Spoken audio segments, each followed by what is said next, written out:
That's a pretty cool thing. So I wrote on my shoes tonight. I think I put Mamba for life, 824 KB, because it's really that mutual. So.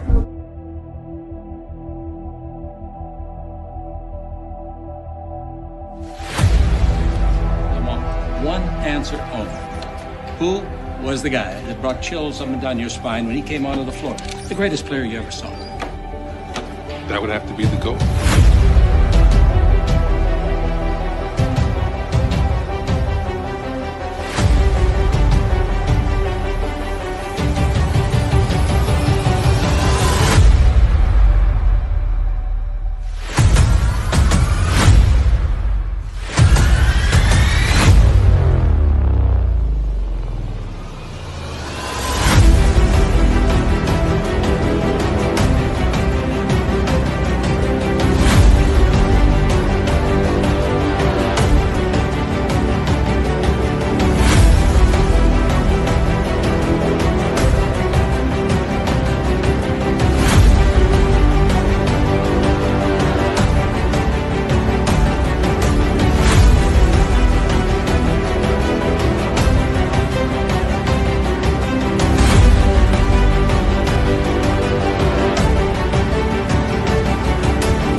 Yo, yo, yo. What's good, buddy? It's your boy Goat.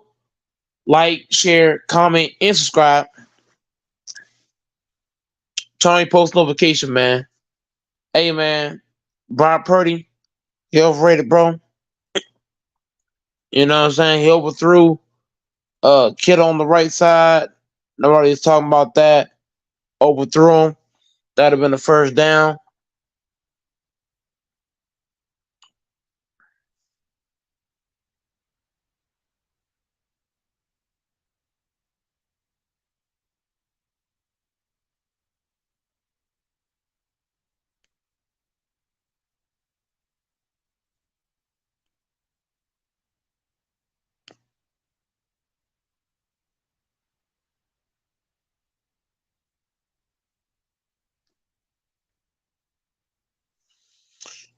You know what I'm saying?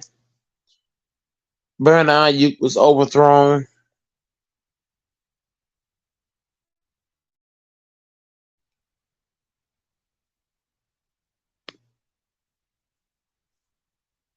And I said that, man. And I said that. Brandon Ayuk is overthrown.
Man, oh man.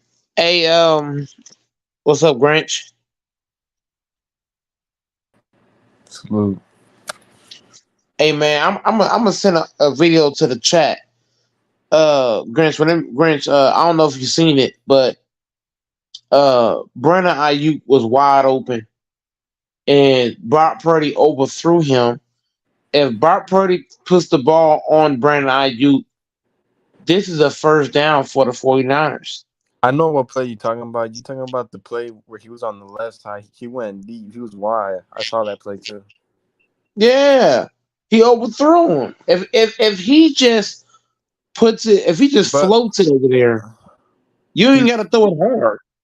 but he also had what's his name? IU open in overtime. I think it was on that 5 yard drive that they were like basically in the red zone, and he had a IU open and he ain't passed it to him. I mean, I don't get it. I mean, Purdy, I guess, is a good quarterback and all, but when it comes like to being an elite quarterback, you got to know when to use your elite weapons.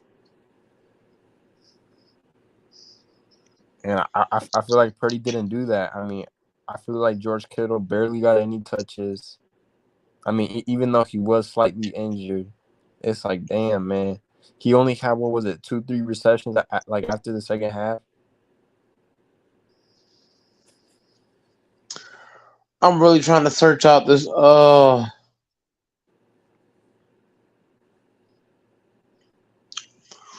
What you're saying is facts though, but I'm really trying to search out the play. My phone got like a Man, thousand commercials. I don't know why we talking about football though. I mean, season's over. No, I'm just exposing Brock Purdy to why this loss goes on him and not just Kyle Shanahan. Because everybody's trying to say, "Oh, it ain't Brock Purdy's fault." Wait, You know, he wait. was supposed to be here, and Hold on. just One against the thing though. bullshit. One thing though. What you got on the media actually saying? Or not even the media actually. The Chiefs players themselves saying they didn't know about the new rule changes in overtime. Or that's what the Niners players were saying. Sorry.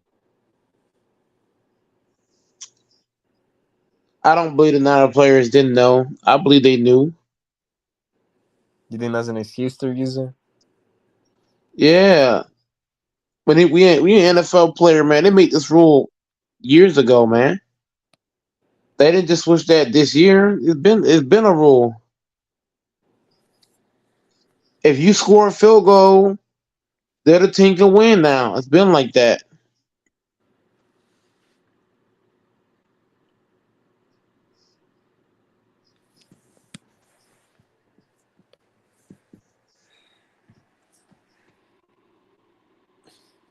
Salute, salute.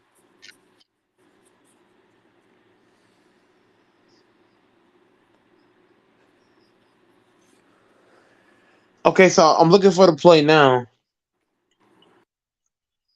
Brandon, Brock Purdy at the 20-yard line. Hey, Doors, I got Lakers with a statement win tomorrow against the Pistons. I think this is gonna be a wash. I think it's gonna be a blowout.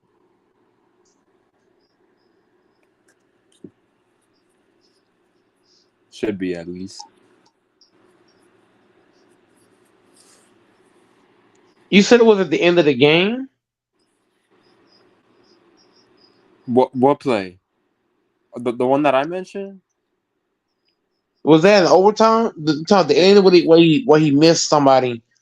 it, Okay, the one I'm talking about is it the no one no that I'm no no talking no about is no in no no no overtime. no. No, I know which one you're talking about, but I'm telling you there was one in overtime. But the D line actually put too much pressure on what's his name? Brock Purdy. And he couldn't But throw it Brock to Purdy, IU. listen to it. All Brock Purdy had to do was step the other way. When you watch the play, Bro, there are so many Lakers haters right now. Like the fact that this nigga saying we're not making the playoffs, man, that shit has me when they got laughing. the ball, hold on real quick. When they got the ball it's third down and 4. You follow me? Now, when you watch this third down and 4, right? Chris Jones is coming. Man, it's got to show me the play. Chris Jones is coming up the middle, Wait, which player are you right? talking about? I'm talking about it was third down and 4. It was third down and 4. Wait, was that in So, overtime? no, yes. Third down and 4 with 8 minutes to go on the clock. Brock Purdy gets the snap. When he gets the snap, Chris Jones is gonna come up the middle, Oh yeah, we're talking about the same play. untouched. You forget Chris Jones is not as fast. Brock Purdy's faster than him, feet wise. You saw how? Okay, so Grinch, Bro, Chris what are Jones we is trying to? agile for a big man. I swear to God. But you're missing my point. Chris Jones is coming out of control. He's running out of control. He's not coming. He's not running with self control. He's running like uh. What am I trying to compare him to? The way that he's coming, if you just sidestep him, you're gonna get him stumbling. Think about it. If he sidesteps him, Grinch, if you watch the play again, he all you gotta do is just step to the left. Grinch, you laughing? I'm dead serious. If he just steps to the left, Chris Jones would have got blocked. I'm not even joking on that. All he had to do was Bro, just step to the left. Why would you stay in the pocket and the pocket's collapsing? You better off rolling to the left. I'm watching the play. Brock Purdy got the ball. All he gotta do is throw the ball to CMC. He wide open. CMC was wide the fuck. Hold on. I'm gonna show you. Cause you really think I'm joking. wait, hold, don't do that, Mike. You won't get copyrighted. Okay, so look, all I want you to do is go watch that drive where Brock Purdy could have easily threw the ball No, McCaffrey. we talking about the same exact drive. We talking about Yes, the but same, but all I'm pointing out is Ayuk was open on the right side, I understand he was wide open, but it wasn't just butt IU. naked, nigga. Grinch. It wasn't just IU though. I'm Grinch. Why Brock Purdy is overrated. You're talking about IU being open, right? But you're not looking at the fact Mm-hmm. that he wasn't the only guy open. You follow what I'm saying? I don't know if you. I don't know. If, I don't know if you. I don't know if you I get what mean, I'm saying. I would have to watch the play again to see When you watch the McCaffrey. when you watch the play, what do they always teach you? When a team blitz, what do? You dump it off to your running back. You dump that shit off because once you dump it off, what can happen? McCaffrey has shown you what has he shown you, Texas? He can break tackles and pick up yards, correct? He's shown that. So why would you not want to hit Christian McCaffrey, who's leaking out to the left side? Texas. But yeah, Grinch, Brock Purdy, he could have hit Ayuk and he could have hit McCaffrey. McCaffrey was But open but as look, well.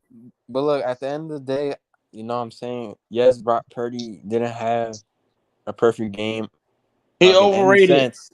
But He here's the overrated. thing. Here's the thing though. If the kicker just makes that field goal, bro. He's If he overrated, just makes dog. that field goal, He bro, had two they guys would have won wide the game. open. I don't want to hear it. They would have This won the mother. game if what's his name? The You Moody should have dude. told the coach, no, hold the fuck up. If he made that Kyle, field goal, listen, bro. When you have the best running back in football and you don't give him the ball, Grinch, for a whole third quarter, CMC didn't have any runs, I believe, in the third quarter. How do you not get the ball to your running back for a whole third quarter? And you throw the ball, God knows how many times. Grinch, make it make sense. You got the best running back in football, and you're not giving him the ball for a whole third quarter. wait, I put this on, huh? can I just say this? If I go ahead, I'll go after. I'm putting half of the blame on Brock Purdy and half on Kyle Shanahan. Grinch, if you got the best running back in football, right? You Mm-hmm. can't go a whole third quarter and don't give him the ball. That's dumb. Look. I don't care how you look at it. My problem in the fourth quarter was when there was I think 3-4 minutes remaining, and they didn't go for the fourth down for the touchdown. In my opinion, I think that was a downfall, because how you gonna go for a field goal and then you give Mahomes the ball Grinch, back? No, you should have went for the touchdown fourth right there. You Grinch, should have went for it and fourth down. There were so many errors in this Grinch, game. So many errors. Grinch, can we please acknowledge the fact that when you're And playing the there were low Chiefs, key penalties too. But what's his name? Trent Williams, what is it? whatever the fuck that Grinch, tackle name is. Can we at least be honest here? You cannot go a whole third quarter and don't give your running back the ball, bro. That's crazy. Bro, the game's rigged. What you expect? They just But forgot I'm how to just run saying, all of a Grinch, sudden. But Grinch, that goes on Brock Purdy and Kyle Shanahan because you got the best running back. Chris McCaffrey led the league in touchdowns, correct? I believe he also led the league in yards. How do you go a whole third quarter Bro, and you're not bro, giving him the football? Brock Purdy's not the play caller though. You forget that's Shanahan. Brock Purdy's a system quarterback. Nick Bosa needs to shut his ass up because Nick Bosa, Grinch, he called Jordan Love a system quarterback because all he do is call the plays off Matt LaFleur, right? What is Brock Purdy? He was disrespectful with it too. What's his name? Boza. I forgot what he called Jordan Love, but he ain't call him a kid, but he called him something. I was like, damn, like he called him that. He called him a system quarterback. What is Oh, Brock? there you What go, is there you go. he called him a system quarterback? Brock Purdy, Grinch, he's a system quarterback too. Because what kind of quarterback is not giving his running back the ball for a whole quarter? Grinch, you know how long that is? A whole fucking quarter. You didn't even get the ball. Look, that's why I gotta respect. I ain't gonna lie. That's why I gotta respect Jordan Love because the way that nigga was slicing up that 49ers defense and then the Cowboys, I was like, man, like I gotta put respect on this nigga's name and put him over a lot of niggas right now. If you give Jordan Love, Christian McCaffrey, you better believe he gonna get the ball at least 100 times. That's Jordan Love's best play type is a play action. That nigga's deadly on the play action. If you watch Jordan Love, whenever he takes the run, what does he do? He roll out. Brock Purdy on that play, Grinch, when he faked that ball to McCaffrey, what should he have done? He should have rolled to the right or rolled to the left on the bootleg and tried to get it that way. But why in the fuck would you fake a run, right? You got Chris Jones unblocked. And instead of you rolling out, you stay in the pocket and get hit. He could have rolled. Well, I mean, before that play, really, like, wasn't the run game really established, like, throughout the game, like, before that play? He didn't run it in the third quarter, though. That's what I'm telling you. Okay. If you go watch the third quarter, he did. But CMC did not get the ball in the third quarter until the very end, like the last couple seconds. Jordan Love better than Hurts? Man, it's not even close. But I don't know how you don't get your running back the ball, Grinch, for a whole quarter. That's crazy. You got to put that on a Shanahan, too. That's all I'm saying. And also, Brock Purdy, Grinch, how come he don't know how to roll out? When you watch Pat Mahomes, he knew how to what? Fake it and run and roll to the left or roll to the right. How come Brock Purdy couldn't roll to the left or roll to the right? But you remember the game against the Lions? He had a decent, like, you know what I'm saying, running out the pocket, getting a few yards. Then they start calling him the second coming of Lamar Jackson. I'm like, come on, man. He's not a runner. But the thing I'm saying is Brock Purdy don't have to run. All you gotta do is roll out. Once you roll out, it takes things out of position. For example, Grinch, if you're coming at me for the steam, right? And you're coming up the middle, if I roll to the left, right, or I roll to the right, what am I doing, Grinch? I'm making you do what? I'm making you have to change your angle of how you're coming at me. But by the time you do that, now what, Grinch? Now I can hide behind somebody and try to get a pass off. But you can't give Chris Jones a beeline. You know, Grinch, is it easier to run straight or is it easier to run straight and then turn left or turn right? You tell me. Nah, you got to make the route somewhat, you know what I'm saying, complicated some way to confuse your opponent. That's what I'm saying. And on that play, Grinch, what did he do? He gave Chris Jones a beeline run up the middle. If he just steps to the left, Chris Jones would have had to turn. And that would have gave you enough time to get the ball off. They should have put that nigga on a motion, something, nothing, bro. That offense was standstill. That's my exact motion, man. That's my exact thing, Grinch. Whenever the pocket break down, you have to know how to do what? Navigate the pocket. when you watch Jordan Love, he knew how to step up, step back, step to the left, step to the right. When you watch him play against 49ers, Grinch and Fanbo, what did Jordan Love do? He was stepping to the left, right, back, forward, all kind of shit, avoiding people. How come Brock Purdy don't know how to move in the pocket? When the pocket broke down like it did, all he had to do was run to the right or the left. They rely on the run. I mean, Yeah, but when But the I'm just pressure saying, comes, go ahead, Fanbo. What you saying? when the pressure comes, you don't be thinking. But I'm just saying, Fanbo, if Brock Purdy was good as everybody say he is, he would have sidestepped Chris Jones because that Chris Jones nigga's was coming trash. because Chris Jones he's a big guy and in the way that he was running, if you just run to the left, right, he would have got blocked. You could have ran to the left or the right. He's still Wait, learning. He a rookie.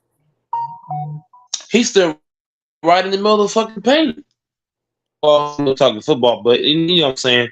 He Chris Jones pretty much. can I He a ask? rookie quarterback.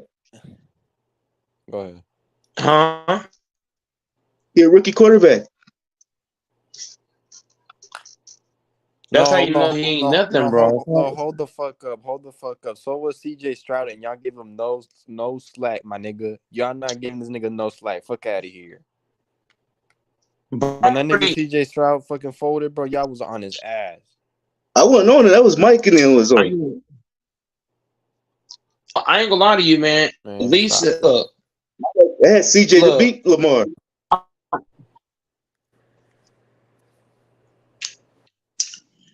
I ain't giving Brock Purdy no pass because he had CMC. Me and Grinch, CMC was wide open. Brandon Ayuk was wide open. Military of weapons, bro. There's no excuses. That nigga on a team is loaded, bro. What do they always teach y'all? When a team blitz, you dump it to your running back, right? He could have dumped it off the CMC, or he could have bought a Brandon Ayuk because it was wide on the right side, and you didn't do it. But I ain't gonna lie, Mike. At that point, CMC looked gassed. I ain't even gonna lie. He looked gassed. He was. He looked gassed as fuck. I could see why they didn't dump it off. I would have put in both running backs. I would have put in. I say, listen. I would have put in both running backs. I would have put in Mitchell and McCaffrey, and that would have confused. That would have confused the Chiefs because now if I fake it to McCaffrey, right, the whole defense is gonna go after McCaffrey. Now I could dump this shit off to Mitchell, or I could fake it to McCaffrey, pump fake it to Mitchell, and then get it to and get it to Debo or somebody. But bro, why would you not put in both running backs? You know what I'm saying? Or put in extra offensive linemen. I'd have put in 2 tight ends and 2 running backs, and I'm gonna force you to have to stop this. And McCaffrey, I don't want to hear that tired stuff, bro. You can't be tired of the motherfucking Super Bowl, nigga. It's do or die. It's you want to like done. Persia told the bitch ass nigga, you gonna run the motherfucking ball, and that's that. Who you say cost the Niners that Super Bowl? Here's the whole thing. Do you think Tom Brady will let CMC be tired? He'll tell his bitch ass nigga, you gonna run the motherfucking ball, you're gonna shut your fucking mouth, and that's that. Period. A real fucking leader gonna tell. Look at how when Pacheco kept fucking up. What did Mahomes tell his ass? Motherfucker, keep running motherfucking ball. You hear me? You keep running motherfucking goddamn ball. And what did he do? He kept giving it to him. Kept giving it to him. Kept giving. Even though he kept fucking up, he kept giving it to him. You got the guy Brady and Mahomes is veterans. Even Aaron Rodgers told motherfuckers. He a veteran. But no, I'm not getting Brock Purdy no excuse. Brock Purdy is a system quarterback, Fanbo. He's a system quarterback. He proved that. Who you say cost the Niners that Super Bowl? Brock Purdy. He had Brandon Ayuk wide open. Fanbo, if you watched the play, Ayuk was wide open. on the right side. You Ayuk know who I was said lost? open. Who I said lost again? The kicker. The kicker. No, You missed the that's extra cap. point. That's cap. They went the whole. That's cap. They went the whole third quarter and didn't run the football. Who's that on? Brock Purdy. I can't say the kicker because he only had one mistake against what, a handful. He's the one that had the motherfuckers in the game.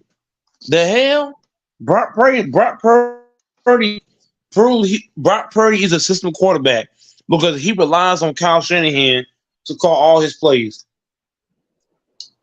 Hey, I thought you said we can't say the N word, Mike. We've been saying that. Guys been saying that for the longest. No, nigga, you said we can't say it on here. It was a different N word I was talking about. It was a whole nother N word I was talking about. It wasn't that specifically. It was something else that was an N word. Oh. But I'm just saying. But I'm just saying. If you watch the play with Brock Purdy, let me clarify this. I never said you cannot say the NIGG word. We've been saying that for how long now? But it just is another word that is with that. What I was saying, right? So Brock Purdy is a system quarterback, bro. Nick Bosa, what he said about Jordan Love, he should have said it about Brock Purdy. System. That defense kept Brock Purdy in the game, and you still couldn't win. Fuck out of here.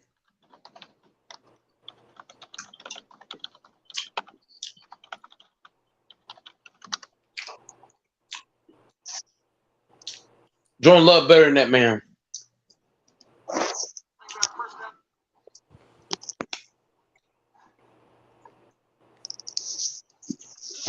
And you got all the Niners players making excuses. For why they lost. Oh, this happened. Oh my God. Well, they're called the Whiners for a reason. I didn't make that up. We didn't have Dre Greenlaw, Texas. We didn't have Dre Greenlaw, man. Debo was hurt. McCaffrey was tired. Oh my God, man. We just weren't good enough, man. The Chiefs were a better thing. How can you hate on us? Bosa and Kittle are going to end up with no rings, 0-0. Man, the 49ers are a bunch of crybabies. And CMC talking about he tired. CMC talking about he tired and shit. That's not a good look, bro. You in the big dance. Are you tired? I got a question. So, because I don't watch football, right? So Mike been saying that the 49ers are 0-3 in the Super Bowl, so they never once won one. They won 5. 0-3 in the last 3. Oh, the last. Okay. Yeah. They won 5. In the last 3. But I'm just saying this. In the last 3 Super Bowls they've been to, they've lost all 3 in the last 3. But the thing I'm saying is that CMC said that he was tired. Bro, how the fuck you in the Super Bowl and you tired? Texas and it don't. But the thing, Texas, the Super Bowl is gonna show you who's tough and who's not. If you get to the Super Bowl, Texas, it shouldn't matter if you're tired. If you get to the Super Bowl, it should not matter if you're tired. You know what I'm saying, Texas? It shouldn't matter if you're hurting. Bro, you gotta fight through that, bro.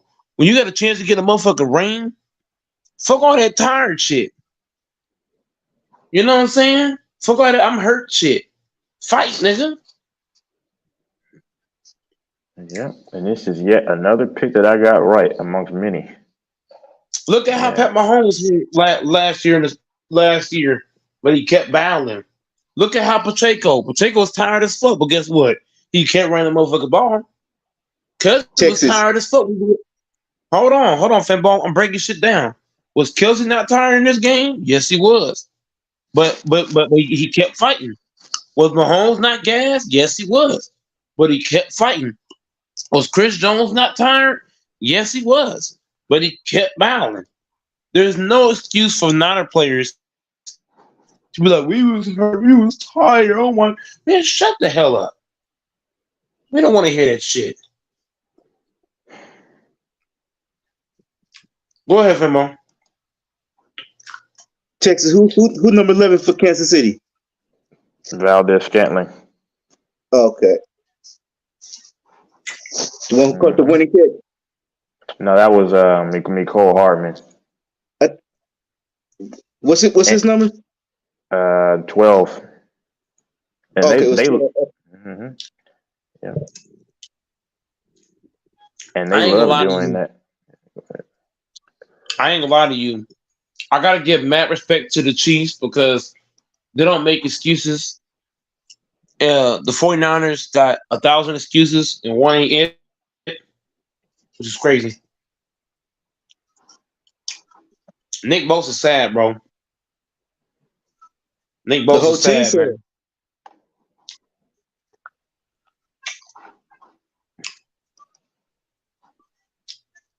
Kyle Shanahan, no, Brock Purdy.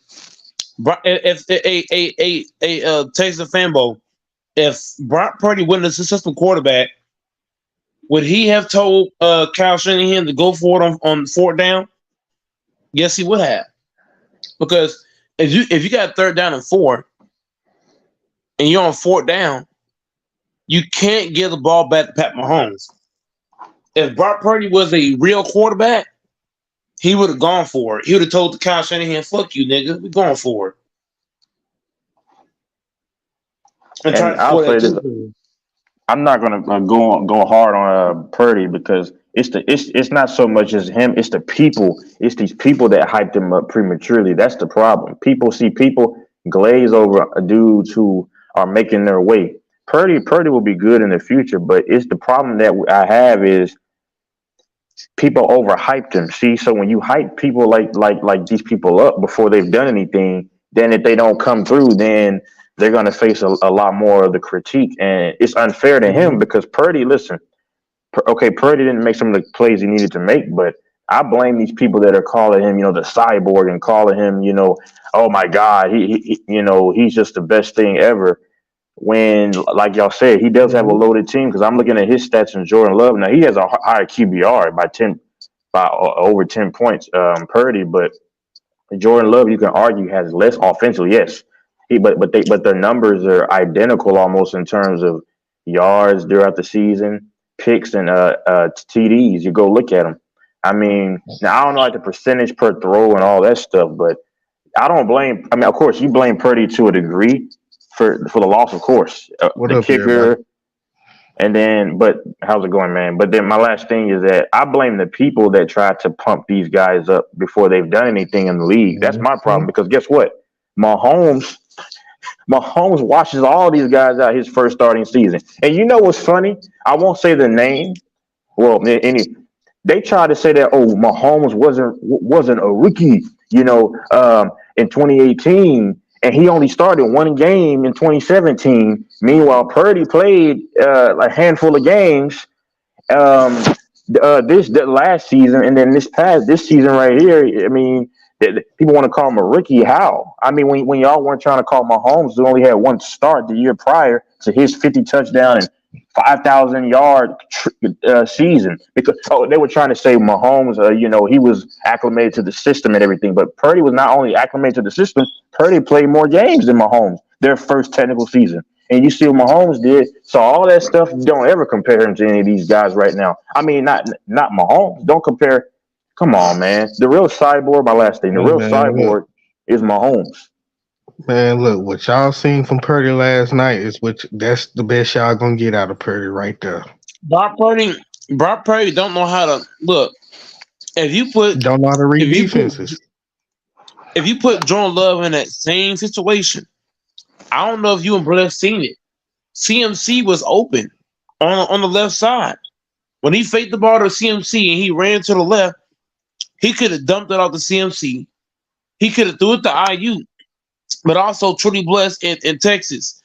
If Brock Purdy gonna fake a run, right, to McCaffrey, he should have rolled out to the left or you roll to the right Chris Jones had a free run up the middle. So why would you stay in the pocket and Chris Jones coming at you for the steam? What does that tell you about his pocket awareness? Your pocket broke up the middle, and you're gonna stand in the middle. Why not sidestep to the left? When you watch Pat Mahomes, right? There was times where he had pressure up the middle or on the right or left side. What did Mahomes do? He stepped the other way. Brock Purdy, his pocket awareness is not good, bro. Chris Jones is 300 pounds, 6'6". How do you not see him coming? I'm confused. You know what I'm saying? Brothers in Texas, how do you not see that guy?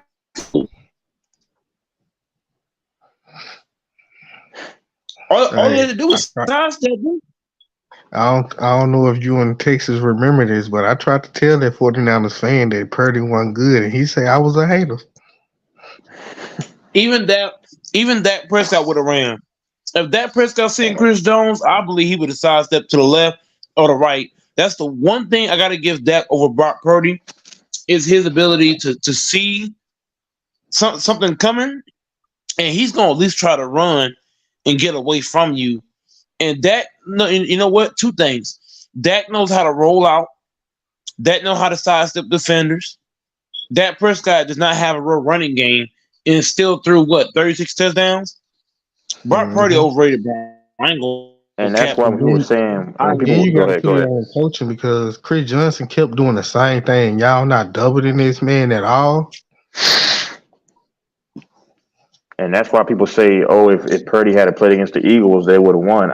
I'm not so sure because I'm not so sure about that because that's a hypothetical. But back to this, I mean, like that's why I'm happy that Cam Newton it played out because they were trying to blackball Cam Newton once again when he said that he thought Purdy was a game manager. Now I won't go that far. I think he's a notch above a game manager right now, but he's still very young. But I'm happy that it happened because if Purdy, and I wouldn't have been mad if they had won. I'm just saying, but see, they would have used if the Niners had won, they would have used that to kind of try to slander Cam Newton even more and say, "See, he don't know what he's talking about." But of course, I'm happy the Chiefs won. But my only thing is people just tried to elevate him too early. That's my problem. It's called being, like you said, the guy who said that about Purdy. A victim of a prisoner of the moment. That's what it is, a prisoner of the moment. So because he's looking great right now and this, that, and the other, but then he looks shaky at times. Yeah, you couldn't have told me you had the utmost confidence the Niners are going to beat the Chiefs with no doubt. I mean, before the games. I mean, because the Packers should have gotten them and then the Lions should have gotten them, So.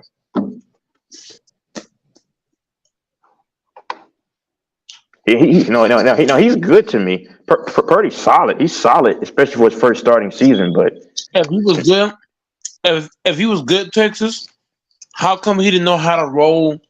For example, I'm gonna give you a plain example. Did you watch the game, Texas and Bless, when Nick Bosa? I watched the whole game. It was Nick Bosa and Chase Young. They went up the middle to get Jordan Love. What did Love do? He rolled to the right. How come Brock Purdy saw this 300-pound man? Y'all follow me? Chris Jones is a big motherfucker. How do you not see him coming up the middle?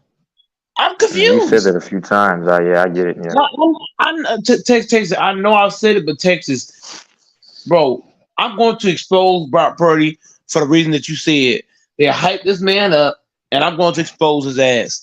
Anybody who watched this game, there was too many times where Brock Purdy stood in the pocket and Chris Jones had a free run.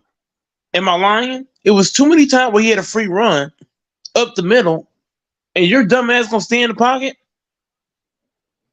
Man, Brock Purdy overrated, bro. I don't want to hear this shit. He overrated. And that's why I say I don't give Brock. I mean, no. He's a part of the loss, Mike. So definitely. But when it comes to the overmath of the narrative about him, I blame everybody else for hyping him up so much. And then the funny thing is that but when Mahomes had allegedly all this talent, they tried to diminish what he did, right? But then I would say, well, it's not his fault who he had. But then when Purdy has all this talent around him, and then people call it out, then they say it's not his fault who he had. So we're playing revolving doors here. We want to get one man, elevate one man, and then diminish the other. But you can't diminish Mahomes, Kelsey, Andy Reid, the Chiefs anymore. So that's my only issue, man. It's just the people. Yeah. Nobody can say he's a good quarterback anymore.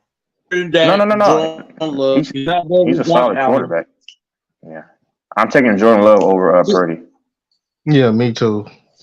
I'm taking Josh Allen over Purdy. I'm sorry. I'm taking Dak and Jordan Love over Purdy. I mean, because but the thing I'm saying is Dak and Love at least know how to run away from defenders. Purdy dumbass gonna stay in the pocket and get hit. Just dumb. Josh Allen on this team was scared the living daylights out of me. I would have said, yeah, they would have been the. I would have said, yeah, they probably. That's one thing too, Texas. You think Josh Allen would have stood in the pocket and see Chris Jones come out for this thing? Shit, he would just head out and ran. I mean, of course, who's the other Burrow? Burrow would have took off running. Dak would have took off running. I believe. What's his name? The play for the Buccaneer. Baker Mayfield. I believe he would have took off. He would have said, "Fuck that! I'm gone." How do you not see him coming? Chris Jones is too big to win. The thing I'm saying is, bless. Even Dak Prescott, as bad as he plays, he at least understands when to run. This man Purdy, seen Chris Jones coming. Chris Jones, bless. I don't know, bro. That dude's huge. There's no way in hell. That's like Reggie White coming after you, and you don't see him coming. How? He's too big. There's no reason not to see him coming. And you know what? You know this is crazy. Mecole Hardman, who is a relegated, he's not even really an option when you think about it. He just really plays, and y'all know he had more yards than what's his name? Deebo Samuels and Kittle combined. Man, I don't want to hear shit about Deebo no more. He overrated. He needs to stop talking shit because he got exposed last night. Nobody fears these dudes. Facts. He needs to be a running back. That's all he is, just a big old running back. He talked mad shit about CeeDee Lamb, but he ain't do shit. I mean, he couldn't get open on nail one of them D-backs last night. And Brandon, him too. And Mike, I was telling somebody who the best defense was. I was saying that probably before the year ended, and then they were like, "He's the best defense." I gave the stats, I gave the reasoning, I gave Texas. Nobody believed what you were saying. Guys like King was like, "No, man, they're gonna do this and they're gonna do that." When the Ravens played the Chiefs, we saw the best defense truly blessed. We saw it. Yeah, they're right. It wasn't their team though. We saw the best defense yesterday. It was the Chiefs. I ain't gonna lie to you. Snead and McDuffie literally shut down all the 9 weapons. They couldn't even open. Yeah, they look like they look like one of the best secondaries of all time last night. It's the best secondary in the league. Yeah, I'm being honest with you. I ain't gonna lie to you. I thought I was watching the goddamn Ravens defense from 2000 when they had Ray Lewis, Terrell Suggs, and all them niggas. I thought I was watching that defense play against the 49ers. And you know what's funny? Because nobody, they never listen, but I'm constantly right. That's what's funny. And then, because I kept telling them, Snead only allowed 1 TD the entire. Y'all, listen to this. Yeah. He allowed 1 TD in how many? 21 games, man, all year long. 1 touchdown in 21 games. And the number 2 in sacks, the top 5 in pressures, number 2 in points. I mean, you arguably have a top 7 pass rusher and what's his name on the edge. I mean, what else? I mean, you got the best secondary in the league, I believe. How is that not? Well, it is what it is. It is what it is. They don't care now, though, Mike, because they got the ring. So all I know is this, Texas. Everything you said and Bless said, I'm saying a whole lot. But Snead McDuffie, Those motherfuckers was playing like the Darrell Reeves and fucking Charles, and you couldn't pass them. And even when you did it,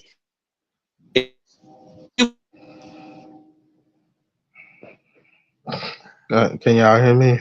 I can hear you. I ain't gonna lie.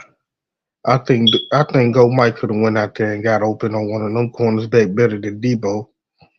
Debo boy, I don't want to hear nobody say Debo is a top 10 receiver. He's a running back. They might need to make him. I don't know, a running back. I don't know, man. I don't know where the Niners go after this, man. Truly Bush.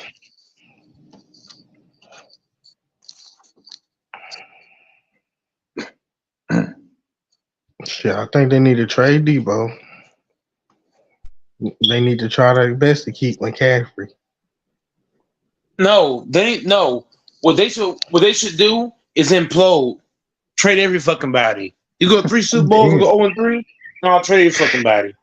No, Mike say blow the team up. That was embarrassing though. Kittle had 4 yards. Blow that shit up, boy. Debo had 33. I ain't gonna lie to you. City Lamb got City Lamb stats is more than all the stats for the Niner players combined. I mean, he got hurt, yeah, but bro, come on, like Truly Blessed said, that dude was locked up, bro. He was awaiting his next sentence, bro. He wasn't doing it easy. Man, Debo Samuel was crying the whole fucking match. Crybaby ass nigga. And Brennan, you got shut down too, nigga. I ain't gonna say he got shut down. They just don't even know how to use him. Ayuk might be the best. What do you mean? They got Kyle Shanahan, a top 3 coach in the game. What do you mean he can't use him?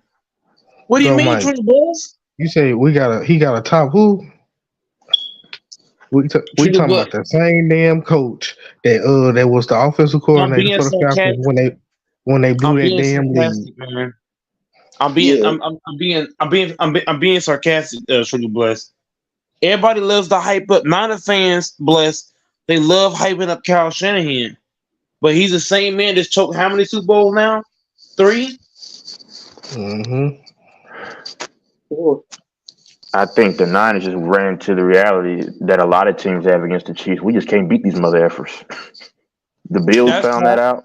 He played the Ravens and he played the Patriots, who won the Chiefs, and they still lost. To be honest, I think if the Ravens would have went, they would have did the 49ers the same way. You know what? After watching it, but we gotta stop. We gotta stop using that point, Texas. We can't just keep acting like it's the Chiefs why they lost. Kyle Shanahan, late game coaching and play calling has costed him 3 Super Bowls. It costed him with the Falcons. It costed him. Remember that game where they had a 10-point lead late in the game, and you're telling Garoppolo, who's not a good passer, to make a pass? Think about it, Texas. You lose that game, and the game right here. So these games are not being lost because the other team is actually beating the Niners. The Niners are beating themselves. That's a fact. And then, like Nick Bosa, you saw when Mahomes had that, it was a design run for him. Bosa, that was actually a 4th down, right? Yeah, that was the game. And then Bosa didn't set the edge, and he got beat. And then, Mahomes ran right up the gut, and because nobody was, they call it gap contained or whatever, and no one was there. And he had a 15 yard to go.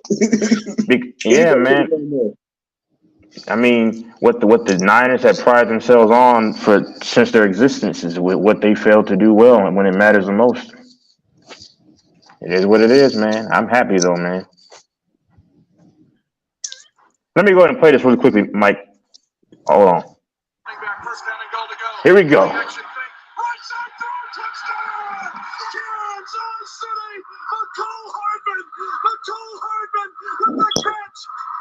Beautiful. But I'm just saying, man, the way that the Niners play in big time moments, they're beating themselves. All three of the Super Bowls that Kyle Shanahan lost, he beat himself at all 3 of them. Yep. And the Niners got blown out 44-23 back in 2022. Man, God, you got to look at yourself saying, can we beat this team? It's crazy how they had a high power ass offense through the whole season. When they get to the Super Bowl, they only scored one damn touchdown. That was in the first quarter. That's it. Mm-hmm. And everybody loves bashing Dak. At least Dak threw more than one touchdown. Cowboys saying the same thing. Can we? Well, hey, no, I'm sorry. I'm sorry. That's truly best team. I respect. I like truly. Even though Dak threw a lot of his shit when the game was over, at least Dak got more than one touchdown. Brock Purdy got one touchdown for the whole fucking game. Oh, Texas, I don't get mad like the other Cowboys fans get. But we gotta keep it. Hold on. But we still gotta keep it a bean though. Dak Prescott showed more guts in his game than Brock Purdy. Yep. Because Purdy not elite like they say he was. Yep. Yep. What you saw from Purdy last night is that's the best that you're gonna get from him. And guys like King want to hype him up. Yeah, Brock Purdy, that dude. He also hyped up Garoppolo too. He said Garoppolo was that dude too. I was right about that. Dude was trash, bro. And you saw he couldn't even make it through week 7, right, Fanbo? And Raider, bro. I was right about that one too. Yeah. That's why he left that long. He hyped it up. My whole thing is why do Niner fans hype up? Why do Niner fans hype up niggas that are Mr. Irrelevant? And you know what's funny though, Mike? Because me and him had that debate, some years back about the whole, the guy you just mentioned about Garoppolo. Mm-hmm. And the funny thing is, NFL players, which none of us have played, agree with my stance more than anything. Cam Newton said the same thing. It's not just Purdy. It's Garoppolo too. It's not so much of them. It's the people around. That's what I said even back then. And Cam Newton said it just like I did. We were right. It's the guys around these quarterbacks, bro. You could put average Joe Blow in the NFL, and he can look like he's functional. For God, well, for goodness sakes, Jimmy G looked like he was at least functional in that offense. And you saw what happened when he left there. And you didn't have the Kittle, IU, all these guys. You didn't make it. And same thing with Purdy. That's what I said. I think I'm looking more righter by the day, right? Because I said the same thing. You put Purdy in the Chiefs offense. I mean, I'm not saying he wouldn't be good, but you have to shuffle your feet and move around because the guys weren't getting open. You put him in an average offense, you'll see what these guys are. And Cam Newton was right about it. Mm-hmm. And you know what? Cam Newton faced what I face, I mean, Cam Newton is worth $100 million, but Brock Purdy has shown me when he can't stay in the pocket and he has to move around, he's not that good. Dak Prescott has shown me he can move around when he has to and make plays consistently. He's shown that, but at times, guys sitting on this panel don't know the first thing about football. Man, Brock Purdy is overrated. Y'all fucking wild. Overrated. I guess Cam Newton must not know football either. Yeah, I'm saying you don't. I ain't talking to Cam. Brother. I'm talking about your opinion don't matter, bro. Y'all don't know the first thing your about opinion football. Doesn't matter, bro. Don't even know. This dude said Nick Bosa did the wrong play. Don't know the linebacker scraped over the top. It was his responsibility. Man, Nick Bosa. Brother, the broadcast said the same thing. Y'all looking at. Okay, who cares? I don't even know what y'all looking at. I just say he didn't keep gap contained when it was a run, but whatever, bro. You got it, bro. And it wasn't even a design run. Patrick Mahomes said himself it was not. Patrick Mahomes said himself that if Bosa crashed out, he was gonna keep it. If Bosa would have took him, he was gonna hand it to the running back. He also had Kelsey come across the formation to hit in the flat if he wanted to. It's called a read option. A read option, yeah, RPO. That's right. So it depends on what the defensive end and the linebacker does that he makes his decision. Bosa crashed down, so he kept it. The linebacker came over the top, but with Kelsey attacking the flat, the linebacker picked him up. That's why he was wide open right there. Safety did not feel that Okay, I watched it hole in full that time. the linebacker vacated.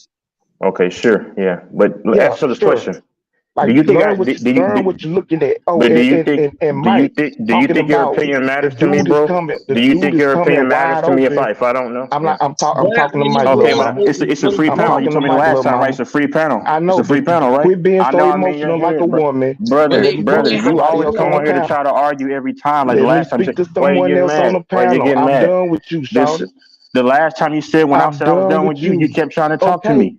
Well, baby girl, I'm not talking to you right now. I'm Well, trying to talk Mr. to Mike. Obese Medea, get over it. Your team lost, bro. Okay, so and But you, Mike, yeah, but you're talking to me like I care about if you think I know football, brother. I don't you care. talking Your about point is him not evading inconsequential. talent when it was 9 times that people came unblocked. He's carrying out a play fake to Christian McCaffrey, and then he realizes that Chris Jones is unblocked. The dude is not Why? Lamar How do you Jackson. not He's see him not finna. coming? He's I six just said he's six. bro. He's carrying out a play fake. His vision is obscured because Christian McCaffrey comes across the formation. He's carrying You out a got to play be fake. aware of Chris Jones though. Oh, And dude. if Chris Jones broke the print like that, So he knows. So he know that his offensive lineman ain't gonna block the dude. Brock Purdy supposed to call out his all. Brock Purdy supposed to see a 6'6" guy coming and know I how to just escape Mike, and roll watch out. the play. Watch the play, bro. Bro, His his lack of awareness, his vision his was lack of awareness. obscured because How come the Mahomes running can do back it then? How come comes Mahomes can across do it his then? vision. How come Mahomes can do it then? How many people came How unblocked many against times I Mahomes? seen Pat Mahomes do that same play How and many the people pocket came break? unblocked? How How many come people came Mahomes can do unblocked it? against Mahomes? Answer the goddamn question. I asked you a question. How come Mahomes can do it? How come Mahomes can recognize How a many pocket break? people did he face that was unblocked? Bro, answer the fucking question. You fucking bastard. Answer the fucking question. How come Mahomes, Bro, you the Aaron bastard. Rodgers, You ain't got no bro, parents, get your bastard motherfucker. ass to Why you that getting bitch ass emotional? nigga. Why you going personal? If I'm you say I'm Why getting emotional. you He emotional. called me a no. bastard. You want to You say Yeah, got leave for look him? at He how your called me voice out is my escalating. name. Nah, keep it God calm, purpose man. see him coming, nigga. He called me How out come my name. You how come talking about everybody I'm else getting emotional? Bro, I don't care. I'm trolling answer you, brother.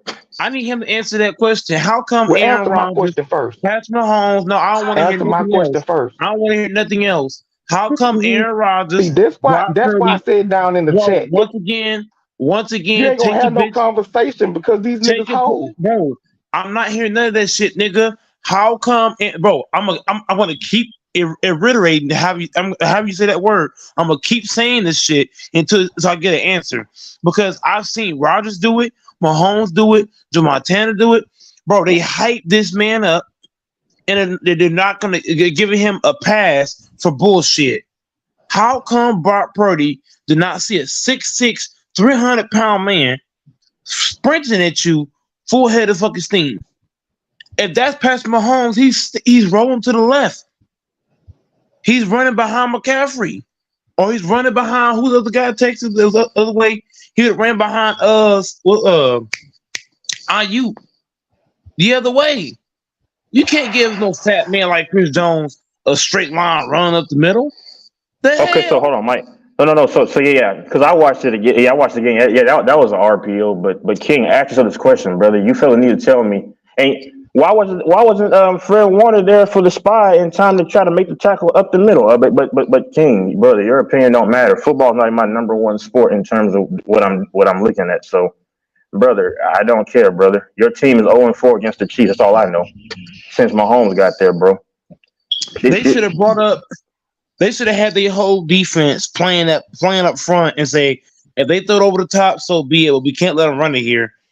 But the whole thing that I'm saying, Texas and Bless, is that Brock Purdy could have ran, but you stood in the pocket and took a sack, bro. There's no excuse to stand in the pocket and get hit like that. He could have ran to the left, ran to the right. That's unarguable. And this dude's funny. Last time when he's on the panel, because I said it's open panel, right? He said, I'm not talking to you. No, he says open panel. I'm not talking to you because I never talk to King really because I already know it's gonna be shenanigans. But no, that was an RPO because when I watched it, I was just looking at it casually and then I just thought it was a design run. But whatever, bro. I just want to know why. What was Fred Warner doing when he didn't have the when he wasn't ready up the middle?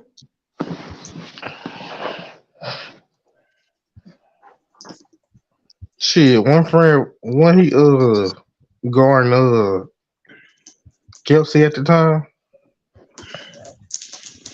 Yeah, but Kelsey was leaking out. Yeah.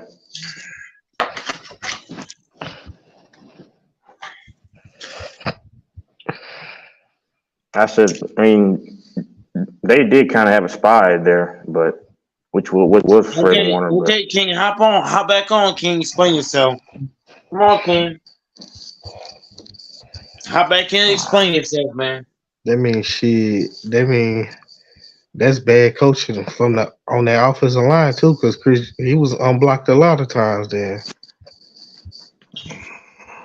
No. The problem was if your best what am I trying to say? Blessing Texas. If your best lineman is your left guard, right? You follow me? Mm-hmm. Why would you not roll to your left? If Trent Williams is your best offensive lineman and your line is breaking down towards the right, Texas, bless. Would Mahomes not utilize a Trent Williams? Yes. You roll to that side and you said, well, okay, he's my only good lineman. Let me roll to his side and have him block. Isn't that common sense, y'all? You use Trent Williams, you roll to that side. If he's playing the left, just roll to the motherfucking left. Is it not common sense? I would have rolled to the left. If I got like Trent Williams playing my blind side, and the pocket's breaking down, I'm going to the left, bro. And I'm hiding behind Trent Williams, bro.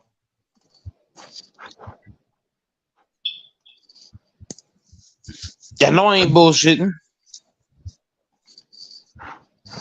That's what Hurst did with what's the name with the Kelsey brother. Whenever he'd run, he would hide behind him and run. You know what I'm saying? So I would have hit behind Trent Williams. Yeah, but his whole stuff is weak, bro. But Brock Purdy's IQ is so fucking dumb. It's ridiculous. No, his IQ is good because last year he was tops in diagnosing his defense. But if his IQ was good, Texas, how come he didn't see Chris Jones, who's 6'6", come out and void the scene? Mm-hmm. Where's the IQ on that play? I don't know. Then you got to think too, Texas. Bless already told you. There was a bunch of plays where Chris Jones was up the middle, untouched. So if you're Brock Purdy, how are you not seeing this coming? And like with Mecole Hardman, I don't know why on that game-winning touchdown. Maybe King can explain it because he's an emotional guy. On that game-winning touchdown. I'm saying why wasn't anyone? Let me. I'll go back and watch the play. The reason why that play happened is because the 49ers. The 49ers, once again, Texas, you said it earlier. When they didn't set the edge on Pat Mahomes, it was the same shit with the motherfucking with that last play. The Niners did not set the edge. All they had to do, Texas, the whole Niner defense, all they had to do was what, Texas? Shift to when Mahomes went to the right side, if they whole defense just runs over there, you know what I'm saying? That's a pick, a knockdown. You know what I'm saying? Mm-hmm. All they had to do is shift the whole defense to that side. Yeah, but there was a couple times where Bosa was letting Mahomes leak out to the edge. A couple of times, not most of the game, but you know. Man, Eric Armstead and Nick Bosa guys let Mahomes run way too much. And then on that last play. You remember that one play, Texas, where Lawrence Taylor, he cut off the quarterback trying to get into the end zone for that TD. He cut him off, and the Giants won that game. How come the I'm gonna let King go. Go ahead. Go ahead, King. You got the mic, bro.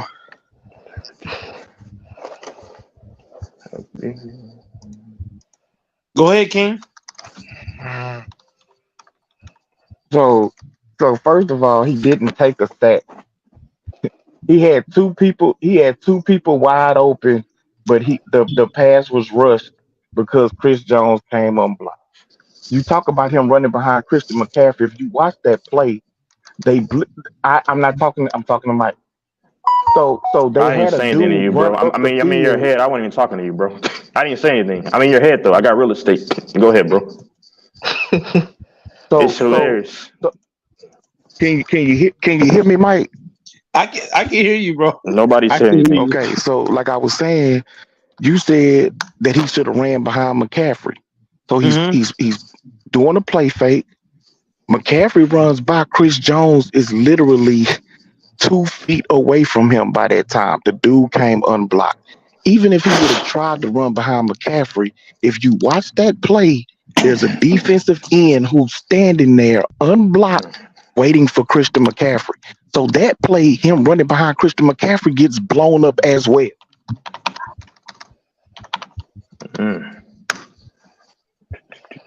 Okay, but here's the whole thing. Chris Jones. My whole thing with so you're clearly not listening. They did not hold on, but here's the thing. The Niners did it to us. It was in that first playoff game where the Niners, they had 2 tight end sets. They had 2 tight ends along with Trent Williams and a bunch of other dudes up front, and they just put and then the McCaffreys went behind and just pushed that whole line. The guys were up front were pushing forward, and McCaffrey just ran in for the touchdown. What I'm saying is on that third down, no, not third down. I think it was second down at something. You could have had 2 tight ends along with Williams and the other guys block up front. Yeah, bro, you're putting up hypotheticals and not what actually happened in the game. But the thing I'm saying is, King, if any real coach, if I see a play is working, or I see it has worked in the past, why not go back to it? It worked against Green Bay when you put 2 tight ends. Yeah, but he wasn't playing Green Bay's defense. He was playing Kansas City's defense. But here's the thing I'm saying, King. Your offensive line, King. I watched 5 Niner channels, and even they talked about how the offensive line was not doing their job. They're not talking about Trent Williams. They're talking about hold up, Mike. If that's the case, and everybody's saying that the offensive line didn't do their job, how do you now expect Brock Purdy, who got 9 different times people coming unblocked, to somehow turn into Superman, Batman, Spider-Man all at the same time, evade unblocked rushers, and still complete passes or run out the pocket? But the thing I'm saying is, if you put 2 tight ends, because even Green Bay was doing that, they was putting 2 tight ends along with Zach Tom, other dudes, and blocking up front. If you got people that are running free, when do you say it's Kyle Shanahan? Let me put in a 2 tight end set along with Trent Williams, and we're gonna make the Chiefs blitz look kind of weak with all these damn blockers. This is the problem.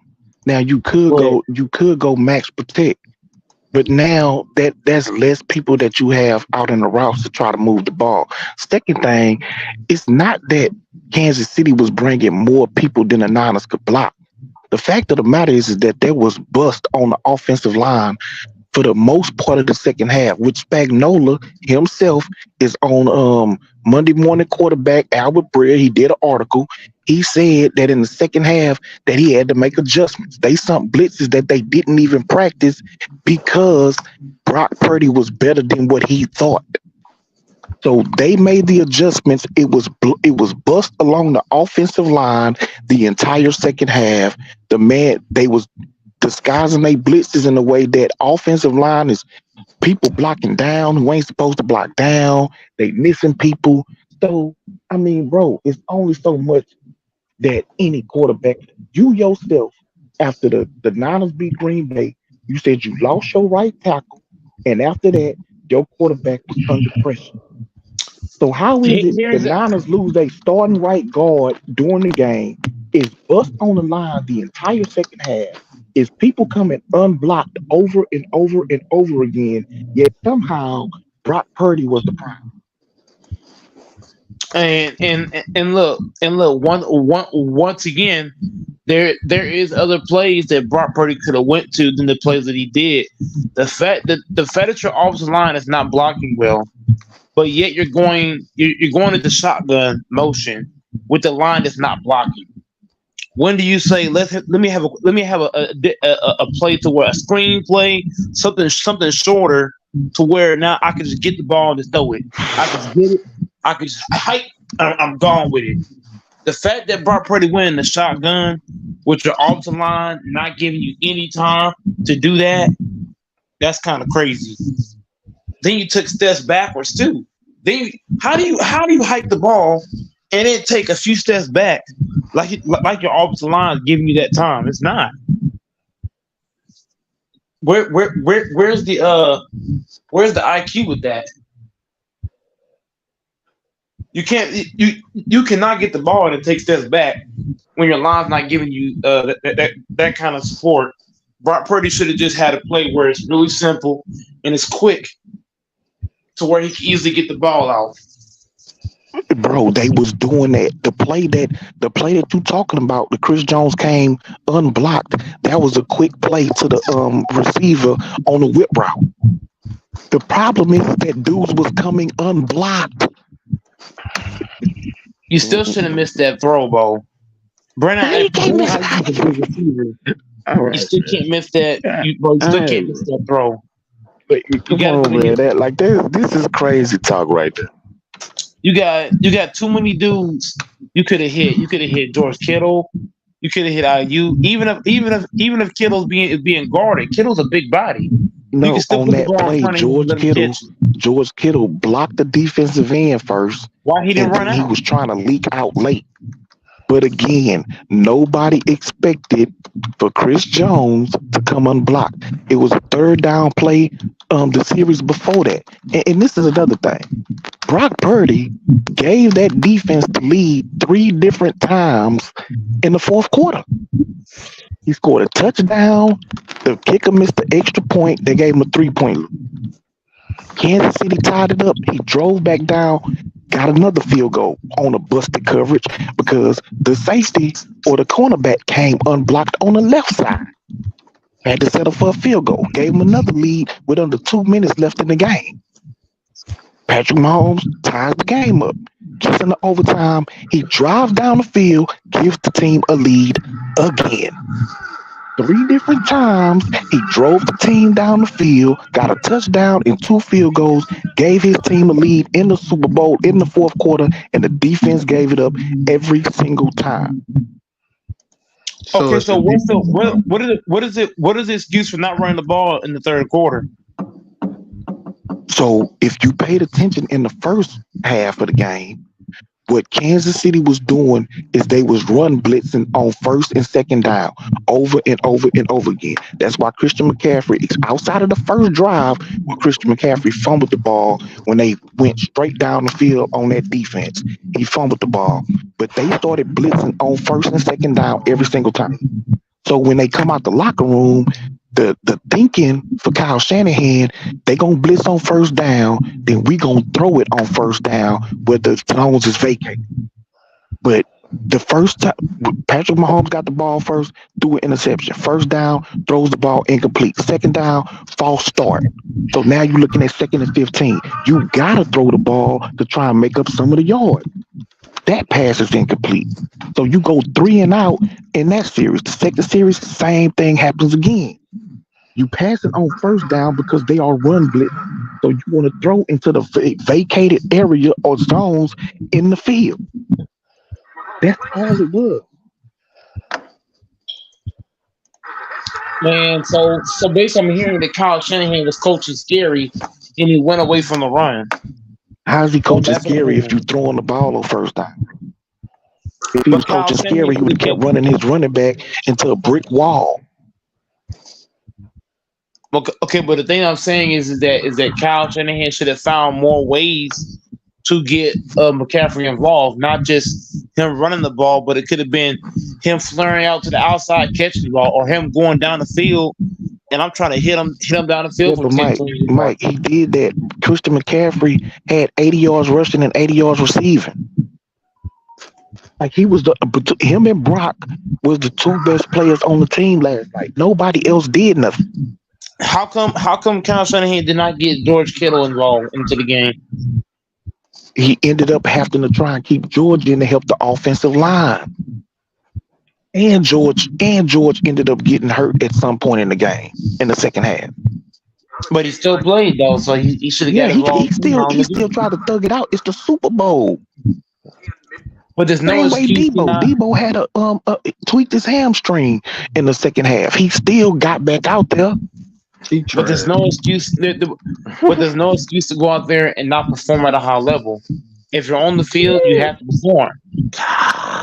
Hey, and bro. Debo and Kittle did not perform at a high level. Listen, Kansas City was the better team yesterday, no doubt, or Sunday. Like we just gonna tip our cap to them. They was the better team. They made the plays that they needed to. The defense could not get the stops that they needed in the fourth quarter, and Kansas City pulled it out. We tip our cap to them. It is what it is. Either way you look at it, Debo Samuel did not perform. George Kittle did not perform at a high level. And also Brandon Ayuk did not do what he's supposed to do either. On George Kittle though, Mike. They didn't target him last night, so you can't really say that. I don't want to hear no injury excuse. If you're on the field and you're playing, I can understand if Kittle got hurt and he just say, you know what, I'm gonna sit down. I can't play. Woo to woo. But the fact that and if you would have did that, you would have called them soft. Everybody would have called them soft. You tweak some in the Super Bowl. That ain't like Greenlaw who tore his Achilles. But if you got an injury and you can wrap it up, tape it up, or whatever, and you don't get back out there, everybody gonna call you soft. Here's how you know that's BS, King. Dre Greenlaw, I gave Dre Greenlaw a pass because he got hurt and he didn't go back out there.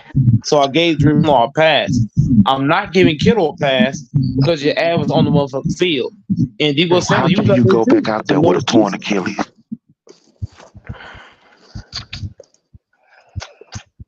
Oh yeah, it was. My point is, George Kittle didn't have a serious enough injury where he was not going to go out there and at least try to give his team what he had. I'm gonna ask you again, King. Was Debo Samuel now on the field? Yes or no? I just said yeah, but he tweaked his hamstring.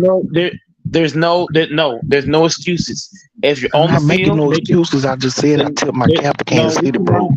We cannot come in here and make excuses. I didn't make no excuses. Debo Samuel's on the field. Debo Samuel's played like garbage. I don't care about no hamstring, none of that. You was on the field, you played like trash. George Kittle, it doesn't matter if you had to block on the offensive line. You did not do your job offensively outside of blocking. You didn't make any catches. You didn't help your team win. None of that. He made 2 catches. One of them was a 4th down catch that turned into a 1st down. What did he do? What did he do when the team needed him most in overtime and late in the 4th quarter? What did you do, George Kittle? I just told you he picked up a 4th down conversion. Okay, 1 4th down conversion. Okay, so outside of the 1 4th down conversion, what else did you do to help this team win? He had 2 targets. He had 2 catches. 2 catches is unacceptable. George Kittle, that's on the coach and the quarterback. It ain't on the tight end. He can't throw the ball to himself. Kyle Shanahan is not a good coach because that's cool. He ain't a good coach. Cool. George Kittle should have had more than 2 targets. Debo Samuel should have caught more passes than he did, and he should have did a better job of getting open. I don't want to hear about no hamstring. Just got locked down last night. He got shut down, bro. He talk all that. Okay, that's cool. Whatever y'all want to say, bro, that's fine. I didn't come in here making no excuses for Debo. I'm just telling you what happened. All right, Mike. Let's move on. They took the L. The Chiefs won. I mean, it's pretty much over. So can you say Debo is not a good receiver? He's a running back receiver. Can you say that? Okay, so look, you can have your opinion about Debo, fam. I think number 11. I'm not gonna argue with nobody about their opinion. You know what I'm saying? At the end of the day, Debo is one of the most elite, electric playmakers in football. You want to call him a running back? Cool, you can call him a running back. What did he do on Sunday? That was elite. What did he do on Sunday? He didn't do much. He didn't look elite. Sure. He didn't look elite Don't on do him like Sunday. that, Mike. You know. I know when Fire was elite, man. Yeah, that was an RPO. I barely looked at it because I was just caught up in the hype when the play happened. But yeah, he was elite on those plays. Hey Texas. I know who was elite. McDuffie and fucking Snead, Mahomes. and Mahomes. Yeah, I'm sorry. That was an RPO because I was just caught up in the excitement when he got that fourth down. Like, yes, yeah, that was an RPO. He handed off the guy, okay, and take it off. Yeah, Mahomes was elite. Kelsey elite. Pacheco wasn't elite though. I ain't gonna lie to you. Debo Samuel, he was far from elite. But the Niners did. They did get prepared for the run well though, which is. They put an emphasis on, which is good. I ain't gonna lie to you. But Jawan Jennings and Christian McCaffrey were the two best players on offense besides Brock. MVS look better than Debo Samuels. I ain't gonna care. I mean, Mecole Hardman catching that over deep, and then a game-winning touchdown. Which they run a lot of pre-snap motion. They run the most pre-snap motion in the league. They're right up there, the Chiefs. So, congratulations. Hold on, Mike. Can I play this again? 1 second. Hold on. Let me see something. Work, mother effer. Work. Oh, it's not working. Hold on. Y'all keep going. I ain't gonna lie to you, man. Kyle Shanahan, he's definitely not elite. He's definitely not elite. Losing 3 Super Bowls, he's not elite at all. Cool. Oh man, this is gonna be etched in the fabric of history. Now the real sports: baseball, NBA playoffs, UFC. Kyle's a good coach. Kyle Shanahan, he's good. Overrated coach. He's overrated. He's a regular season coach. That's what he is. He showed not a Super Bowl coach.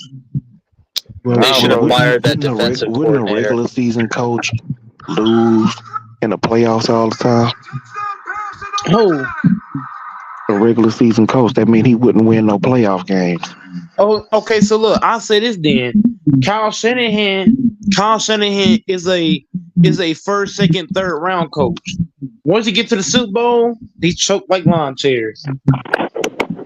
No, I ain't no lawn chairs choke. But okay. No, Patrick Mahomes just showed us. I said he. You heard what I said, King. I said he chokes like lawn chairs. I know, but I didn't know that a lawn chair choked. Oh, okay. So he folds like a lawn chair. He folds like lawn chairs. When it matters most, it's kind of like he reminds me of. What am I trying to say? Kyle Shanahan remind me of Earl Best Jr. He looked good in the first couple. He looked good against mediocre teams that ain't all that. But then when he faced a big dog, Mike, just say this. Whenever he runs to Belichick and when it runs to Belichick and Andy Reid, he gets the worst of it. So yeah, he's gonna take the blame as he should because he's the head coach. Just like people who want to try and bash Brock Purdy, even though most people that I heard today said that, they feel like Brock Purdy played well. You know what I'm saying? His offensive line kind of failed him. But at the end of the day, as the head coach, he's not out there playing. And it was plenty of times that he called in plays and dudes was wide open, but the offensive line kind of let him down. Which, like I said, they had a bottom 10 offensive line. So at the end of the day, he gonna have to take it. He gonna have to wear it. But Kyle Shanahan, in my opinion, he did his job. Did he make the right decision on every single play call? No, every play call ain't gonna work. They all didn't work for Andy Reid. He They not all overrated. gonna work for Kyle Shanahan. At the end of the day, Kyle, Kansas City executed on both sides of the ball down the stretch like a championship team does. And the 49ers team did not execute man, down the stop it. stretch on both sides of the ball like a Kyle championship team. Shanahan is the worst Super Bowl coach I've watched in my lifetime. I'll be 28 years Well, old. you haven't been. Keep living. Kyle Shanahan is the worst. I'm gonna say it again. Kyle Shanahan is the worst Super Bowl coach I've watched since I've been alive. I'm talking about the worst I've seen. Yeah, that's cool. I've never seen a head coach. I've never seen a head coach like Kyle Shanahan to go to 3 Super Bowls and don't win at least one of them. That's crazy. He been a head coach for 2 Super Bowls, not 3. Bro, he was also assistant coach for the Falcons. They forgot about that? Yeah, so since when did assistant coaches start getting blamed for Super Bowl losses? You get blamed too. No, they don't, bro. The assistant coach is a part of the head coach, so you lose. I never remember hearing Spagnuolo get blamed for the Super Bowl that they lost to Tom Brady. But Kyle Shanahan was on that staff though. So either way you look at it, he was on the staff, but he wasn't the head coach. Assistant coaches don't get blamed for Super Bowl losses, bro. He's lost 3 Super Bowls, bro. Every time he's been somewhere and got to a Super Bowl, the team fucking lose. So I'm just saying, Kyle Shanahan, he's been a head coach for 2. He got to wear those, but never in the history of the NFL has an assistant coach taking blame for Super Bowl. Kyle Shanahan is the only Super Bowl coach that I've seen lose so many Super Bowls. I ain't seen nobody else do that. He's still a Super Bowl coach, so that's cool. I ain't seen nobody else do that. I ain't seen nobody else go to the Super Bowl like that as a head coach and lose so many Super Bowls. That's crazy. Well, if I ain't mistaken, Andy Reid got the same amount of Super Bowl losses. Andy Reid. I believe Andy Reid won his first 2, or one out of 2, maybe 1 and 1. Didn't he? Bro, he lost his first Super Bowl in Philadelphia after going to the NFC Championship game 4 years in a row. Lost his first Super Bowl in his second Super Bowl in Kansas City. He lost. He got 2 Super Bowl losses, just like Kyle Shanahan. And he won the last 2. He won one, but he lost 2 already. He already got 2 losses, just like Kyle Shanahan.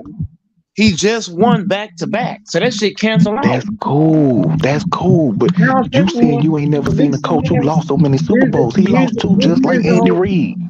Here's the whole thing. Andy Reid does have some losses, but at least Andy Reid is not winless in the Super Bowl like Kyle Shanahan is. That's right. And Kyle Shanahan ain't retired from head coaching, bro. He still got time. Kyle Shanahan would never win.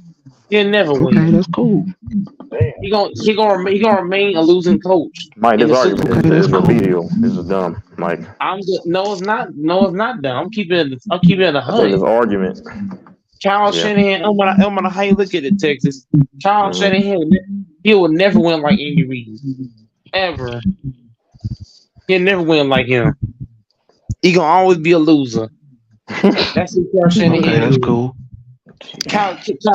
Kyle Shanahan is as bad as fucking what's his name? Who can I compare him to? I don't even fucking know I can compare the nigga to. Jason Garrett.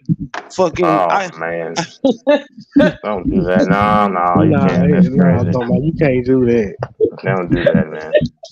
That's not the thing here. What about who's that coach? I'm trying to find somebody to compare this man to, bro. Well, Kyle Shanahan is bad, bro. If Kyle Shanahan coached for the Packers and he was coaching like this, I can guarantee you, us Packer fans who don't have a GM, we would fire his ass. We would fire Kyle Shanahan if he was taking us to Super Bowls and we ain't winning them bitches.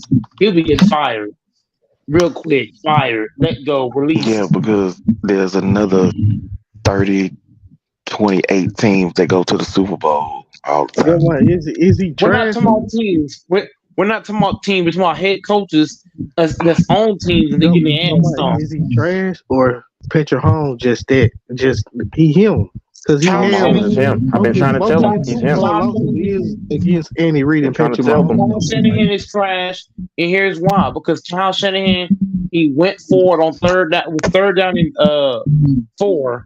He went forward. He picked the first down up, and he scored that touchdown. It's third down and 4 once again. You got a chance to pick the first down up and probably milk up the clock. Patrick Mahomes, you don't go for it. You kick that funky ass field goal that gets blocked, and then you're in overtime. You lose the game. Bro, you mixing 4 different plays. Now, No. Yeah, I understand. He should have ran that time down some more instead of giving Mahomes all that time. Just look, all I'm saying is this is the thing. He tried to. So the play he's talking about before the end of regulation, we went to the 2-minute warning. It was 3rd and 4, I believe, and they had the play. Brandon Ayuk was wide open, but again, a dude, I think it was McDuffie, came off the left side, unblocked right in his face in the same direction that he was trying to throw the ball to. So he ended up getting the ball out, but the ball wasn't accurate because a dude came unblocked right in his face. He ended up having to settle for the field goal. But again, you still got a 3-point lead with less than 2 minutes left. Your defense, if I'm not mistaken, he was either on the next possession for Kansas City or was the possession in overtime, got to the 4th down. And the defense couldn't get off the field. Why would you not go for it on 4th down? Because if you go for it and you don't get it, well, now all Kansas City needs is a field goal to win to win the game. Didn't everybody just criticize the Detroit coach for going for it on 4th down instead of taking the point?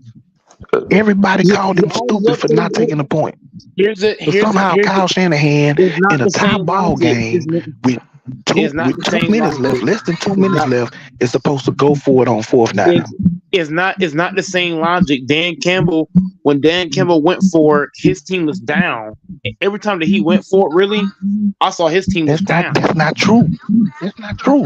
He was up 14 in the 3rd quarter when he passed up 3 points to make it a 3-score game. They was up sometimes when went for it. Here's the whole thing. Here's the whole thing, bro. If you got the best running back in the league, bro, why not say, you know what? I'm going to lean on a CMC. I'm going to give him the ball. I'm going to close my eyes. I'm going to hope that somehow and pray that he can somehow pick up this first down, bro. Real talk. They averaged under 4 yards a carry. They averaged like 3.4 yards a carry. You got to fight. He had 22 carries for 80 yards, and one of them was a big run, like a 30-yard run. We can't say, okay, so you know what? Since you want to play this petty game, CMC is garbage. He is no longer the best running back in the league. And that's cool. That's cool. No, because any real bro, when you are considered one of the best running backs in football, and you mean to tell me you can't fight for your team to get 4 fucking yards? When I watched Barry Sanders do it, when I watched Emmitt Smith do it, when I watched the great whoa, no, here's the whole thing. Here's the whole thing, bro. When you are a great player, you gotta take matters in your own fucking hands. You know what? I don't give a damn who Snead is. I don't give a damn who these Chiefs defenders are. I'm gonna run through your fucking chest. I'm gonna knock your bitch ass down, and I'm picking up this motherfucker first down. And you can't do shit about it. Bro, Christian McCaffrey's pussy. The fact that you couldn't get your team 4 fucking yards for a first down is unacceptable. Christian McCaffrey don't call the plays neither. McCaffrey could have called his own play. He could have told Kyle Shanahan he can call his own play. He could have. Yes, he can. He could have told Kyle Shanahan, "Give me the motherfucking ball. I'm taking this bitch to the fucking house, and we gonna win the fucking game." Straight like that. Yeah, Kyle Shanahan would have told him get his ass in that huddle and run this damn play. Ain't no running back ever in the history of football called their own play. Like, what are we talking about? Kyle Shanahan is not a ballsy coach, because the fact you're doing a throwing play on 3rd down and 4, you mean to tell me your running back can't pick up 4 fucking yards? You mean to me a guy that led the league in every team except for Philadelphia throws the ball on 3rd and 4. Philadelphia has not had any running back like Christian McCaffrey. So cut that That's shit right, out. but they got the tush push. So they'll run the ball on 3rd and 4 and hope to They pick have up not that had 3 a yards run that they game. averaging and then do Bro, the push Christian the McCaffrey's tush push pussy, for the man. last yard. Christian McCaffrey's pussy, bro. Straight like Every that, team bro. throws the If you ball on can't pick 3rd up and 4, bro. if you can't pick up 4 fucking yards, you're not a fucking man. Period. Okay, you're right. Okay, If you cool. give any real if look look, the thing I'm saying is this. If you put Barry Sanders in the same situation, I believe firmly Barry Sanders gonna say, you know what? I'm gonna shift all you motherfuckers, and I'm picking up the motherfucking first down. You're not gonna stop me. And it's straight like that. You gotta have that dog in you. You gotta have that say so in you. You gotta have that fight in you. And I don't like how the 49ers, bro. I'm not even a Niners fan, but y'all niggas soft. Nick Bosa playing just soft. Fucking Chase Young, not the S soft. word. Fred Warner, I'm keeping it the beam, bro. You can't let Mahomes run for Mahomes ran 3 times for 10 plus yards. Why not smack his dumb ass? Smack his ass. Let his ass know. Play good to me. I'm going in circles like dog chasing his tail. Here's what I'm saying though. The first time Mahomes ran, I was like, okay, you know what? He got the 4 one, right? You saw me tasting and blessed. The first one, I was okay, he got the first one. But on that next run, I don't give a fuck. I'm smacking the fuck out of his ass with the fucking elbow. And then when you do that, that's gonna cost your team. Hey, Doris, you want to bet on the Celtics? Go ahead. Sorry. Here's the whole thing. It's gonna be a 15-yard penalty. But the thing that I'm saying is, Bless, you have to send a message. You can't let Mahomes feel comfortable just saying, fuck him, I'm gonna dip my head down and pick up yards. What's the name? Why do y'all think McCaffrey stopped running the ball so much in the second half? Because the Chiefs kept hitting his ass so fucking hard. What happened, Texas? He started getting scared because he wasn't running the ball as much in the second half because the Chiefs. He don't call his own plays, bro. Here's the whole thing. What I'm saying, bro. McCaffrey was not running as hard as he did in the second half. In the first half, the Chiefs were hitting him so fucking hard. The motherfucker looked tired as fuck. He didn't have that same burst and step. The point that I'm saying is it's about sending a message. When you send a message, niggas gonna think about that shit, and that ain't bullshit. So the thing I'm saying is with Patrick Mahomes is if you're the 49ers, when do you say let's send a message? You're not gonna keep just dipping your head running nowhere. Period. And if you get Pat, and then you got to think too, is Pat Mahomes a tall, big, giant running quarterback? No, he's not super big. He's not super muscular. He's actually pretty skinny. So you give Mahomes one good hit, he's not going to keep running. The dude ran 3 times, but one time he ran out of bounds. The last time he ran, he slid. So it was only one run that he had that was a big run, and I think he went head first. Why you not fast enough to catch him inbounds? I don't want to hear that shit. Once he took off, if that's Ed Reed, answer this question. If that's Ed Reed or Terrell Suggs or Ray Lewis, y'all think Mahomes is gonna run 3 times on them? Shit. They don't have that, though. You can't compare the early defenses but hold on, listen what I'm saying. Hold on, Bless. The thing I'm saying, you Taser and Bless, what the thing that King don't get, bro. If I'm Kyle Shanahan, I'm saying, look, let's take the 15-yard penalty. Yes, it's gonna be a penalty, but at the same time, I gotta send a message to Pat Mahomes. You can't let him think that this is pretty y'all's debate. I'm halfway listening though. Go ahead. But I'm just saying, look. All I'm saying is this: as a guy that played defensive lineman in Texas, I believe in sending messages. Yeah, it might be a flag, but at the same time, I gotta let you know if you run, motherfucker, I'm going to smack your bitch ass. Is that plain and simple? You can't let Mahomes tie his hair up, brush his teeth, look pretty boy, and do all that shit. Hell no, I would have smacked his ass. Run again, and I would have told Pat Mahomes, I dare you to run again, motherfucker. I would have told him to his face, nigga. Run again, nigga. Run again. I'd have been his fucking grill. Run again, nigga. Real shit. You gotta have that dog in you, bro. You can't let this team just walk over your ass not once but fucking twice. The hell, Fred Warner. The hell, Chase Young. The hell, Nick Bosa. Nick Bosa's a pussy, bro. I swear he is, bro. Bro, ain't no way in hell you let Mahomes do what he want on that right side. Bite down or not, nigga. Reggie White would have smacked. Reggie White would have sacked Mahomes on that play. He would have sacked his ass. Real fucking hold on. Let me just say one thing. Doors, if you get on the panel, you want to make a bet for the Celtics, that's all I'm asking. But if he doesn't respond, whatever, I'll take his money too. Go ahead. Who the Celtics had got traded for the other day?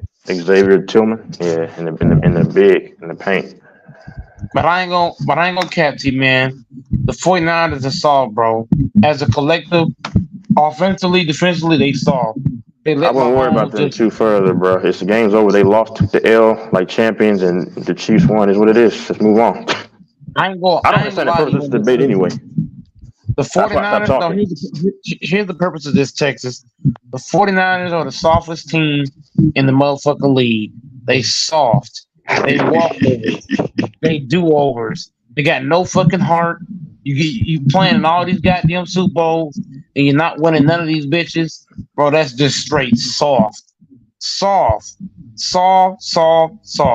I don't care how you look at this shit. We got a matter of fact, the 49ers got the same record in the Super Bowl that Mike Tyson got against Holyfield.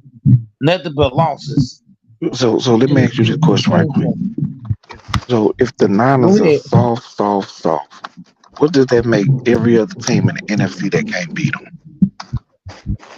Once again, teams that's losing to the 49ers are actually competing with them very well at a high level. But they lose. If you're barely beating, but here's the whole thing, King.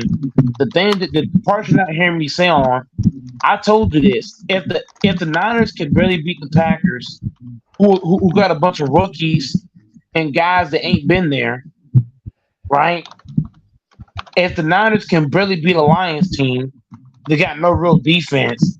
What was it going to do with Patrick Mahomes? Nothing. The point that I'm saying is the Niners, they struggle with teams they're supposed to just beat down. And then when they face a guy like Pat Mahomes, they get their ass stomped on. This should happen every fucking time. Every fucking time. They still keep beating Green Bay ass. Whether you young, whether you old, it hasn't mattered. They barely beat the youngest team in football. Okay, but they still got beat. With the first year quarterback. Don't matter if they barely beat them. If they blew them out, they beat them. Once again, King, you expose yourself. If you're going to struggle with a team with a first-year quarterback and a bunch of rookies, what did you think was going to happen against Pat Mahomes? Well, he owns them. History repeats itself. I thought the Bears don't have a chance to win. Here's what I'm saying, though. Texas. If you're a fan of a team, right, Texas, and your team is struggling to get mediocre teams, right, and then they face that big dog team, what happens? You saw what Baltimore did. I mean, I know that there was interceptions because they were competing, but I don't care. This debate doesn't matter to me. That's just real competition, though. But thing, Texas, y'all play Baltimore, right? Y'all play Baltimore, and y'all play Buffalo. Texas, is Baltimore and Buffalo not better than the Packers in the Lions? That's what I'm saying. The competition is superior overall to me in the AFC. Like the Bengals beat them as well during the regular season when they were healthy. What am I saying? Pat Mahomes had to face real talent, no doubt. And then when he got to the so then I'm saying, what am I saying? Ended up in the same game. Here's what I'm saying, Texas. He got battle tested before the Super Bowl. You follow me? So because he got battle tested before the Super Bowl, when he got to the Super Bowl, he was ready to go. Brock Purdy was not battle tested. So coming back from 17 ain't battle tested. Bro, facing the Lions is not a battle test. Facing the Packers is not a battle test. You've already beaten us 4 fucking times. That's not a battle test. The hell? No, I ain't talking about the 4 times. I'm talking about coming back from 17. You face the Lions team that got no fucking You face the Lions team with no fucking defense. That Lions team went further than the Packers. Went further than the Cowboys. Is that Lions team better than Buffalo? No. Is that Lions team better than the Well, we don't Ravens? know. I No. mean, that Lions team Yes, beat we do. Kansas Yes, City. we do. Yes, we do know. Yes, we do. Yes, we do fucking know. That And they Lions only team beat won. Kansas And City. they only beat. And they only beat Kansas City because they didn't hold the fuck up. When they beat Kansas City, they didn't have Chris Jones and they didn't have fucking who's the other nigga? Kelsey. And then on top of and on top of they So get that now fake you want to worry that about fake who ain't ass there. Because foot any other down. time you saying, They get that I don't fake want to hear ass that foot shit. down. But now you want to hear They it. went for it on fourth down. They went for it on fourth down on their side of the fucking field and got that lucky ass first down. And if we're being totally honest, if the Chiefs receiver don't drop the motherfucking ball in the fucking inside the 10-yard line, they probably win that game. So Dang, let's bro, stop you got a this whole shit. bunch of excuses. At the end of the Stop day, they it. won the game. The Lions are overrated. The Lions are overrated, bro. I The know hell? everybody overrated except for the You in the Packers and the same Chiefs, Jared according to Goff? you. You in the same Jared? You hold on, nigga. You mean the same Jared Goff that put 3 points up in the Super Bowl? That guy? The same Jared Fuck Goff that out of knocked here. the Packers out of making the playoffs 2 years ago. That one. Bro, once again, I like how you bring up stuff that happened 2 years ago and not bring what's Okay, happening right this year they now. won a division. They made it to the NFC Championship game. What the Packers Bro, do? once again, King, the Detroit Lions are frauds. They frauds. And they've been So what are frauds the for Packers? a very long time. That goes Being back to there, my question. If being the the Niners are motherfucker, soft, if you're what struggling does with that make every other team in the your NFC team is that the struggling with a Niners team, keep beating? the Niners have not played anybody. King, you can continue to say what you want to say, King, but King, facts are facts. The Niners have not been battle tested before they Super Bowls, and that's why the Niners always lose when they get to the Super Bowl because one, they're not getting battle tested before getting there. The Okay, well 49ers then had guess what? no, They ain't gonna be battle tested next year neither. and they're gonna lose again in the motherfucking Super Bowl again and be 0 Okay, they 4 might. in that motherfucker. They might lose again. They're But not guess winning what? no. They're not Ain't winning no nobody Super else out Bowl. the They NFC can go better to than the 8 Super Niners. Bowls. So if they soft, King, everybody in the I'll tell you this NFC right now, King. is wet King, I'll say this right now, toilet King. paper. King, they can go to 8 Super Bowls, King, and they'll lose all 8 of them bitches. Okay, well I'm we'll telling have to you. find out, right? All 8. No, I already know. I'm calling it right now. I ain't got to find out nothing. I'm calling it right now. As Like long as John Kyle Madden say, Shanahan, that's I'm why gonna they say it, play the game. King. I'm gonna say it again. As long as Kyle Shanahan is the motherfucking coach, they will not win no Super Bowls. I don't care if they go to 8, Okay, 9, well then 10, give me the lottery 13. numbers. Give me the lottery Lose them numbers while all. you predicting the future. They're gonna lose it. Bro, Kyle Shanahan is known for his choking. Kyle Shanahan he can go to 25 Super Bowls straight and lose all them bitches. That's who Kyle Shanahan is. He's a loser in the clutch. He's a choke artist, and he's not a good coach when it matters most. He's gonna lose All right, 25 cool. Super That's Bowls cool. in a row. Choke out ass nigga. The hell? And the Packers gonna beat your ass next year. Better stop playing. We beat your ass All next right. year. We beat your ass next year for damn sure. Yeah, We okay. we know how to Okay. beat y'all now. If we do a run blitz, y'all can't stop that shit. Bro, the Chiefs have given the blueprint to beat the 49ers. Do a run blitz on their ass, they can't do shit. Well, the Chris thing Jones, about it is, y'all don't have Andy Reid, y'all don't have Patrick Mahomes, y'all don't got Chris Jones. bro, stop it. Jordan Love gonna be playing like he gonna be playing like I'm not saying he is, but he's gonna be playing like Pat. I'm not saying he's Pat Mahomes, but he's going to play like Pat Mahomes next He ain't season. gonna play And nowhere next season you're close gonna to Pat see it. Mahomes. Stop He's gonna capping. be the best team. You want to King. I'll take the bet. Well, bro, starting game one of the regular season, I'll take the bet. Jordan Love and the Pack is gonna be the best team in the NFC North. They're gonna be the best team over there, and they're gonna beat the motherfucking Niners. Who I'm cares? I telling ain't you talking right about now. the NFC North. I'm talking about the Niners. They're gonna beat y'all niggas. The hell? We smoking y'all niggas. Yeah, okay. I'm telling you right now.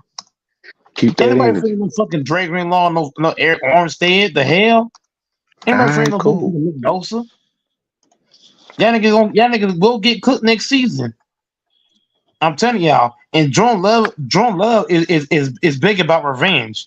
Last time he played the Chiefs, he got his ass stomped. What did Jordan Love do that very next matchup? He beat the fuck out of the motherfucking Chiefs. So the same thing will happen with motherfucking Niners. He lost to y'all this time. Next time, Love is not gonna forget. He's not gonna forget the Drake Green Good. line. I hope he wrote it He's down and not gonna took a forget the picture. Nick Bosa hit. He's not gonna forget the 49ers tried to injure his ass. He's not gonna forget about that. I'm telling you right now, bro. He's not gonna forget. He's gonna come back and be like, you know what? Yeah, we are so terrified of Jordan Love. Shaking in our boots.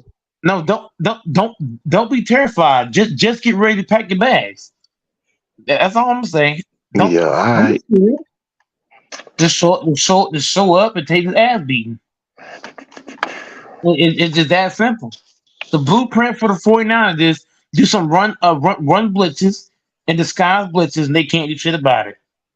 That's how you beat the 49ers. Run blitzes and disguise blitzes. And so you think that y'all got the defensive personnel of Kansas City? Do you got the quarterback? Do you got the play call?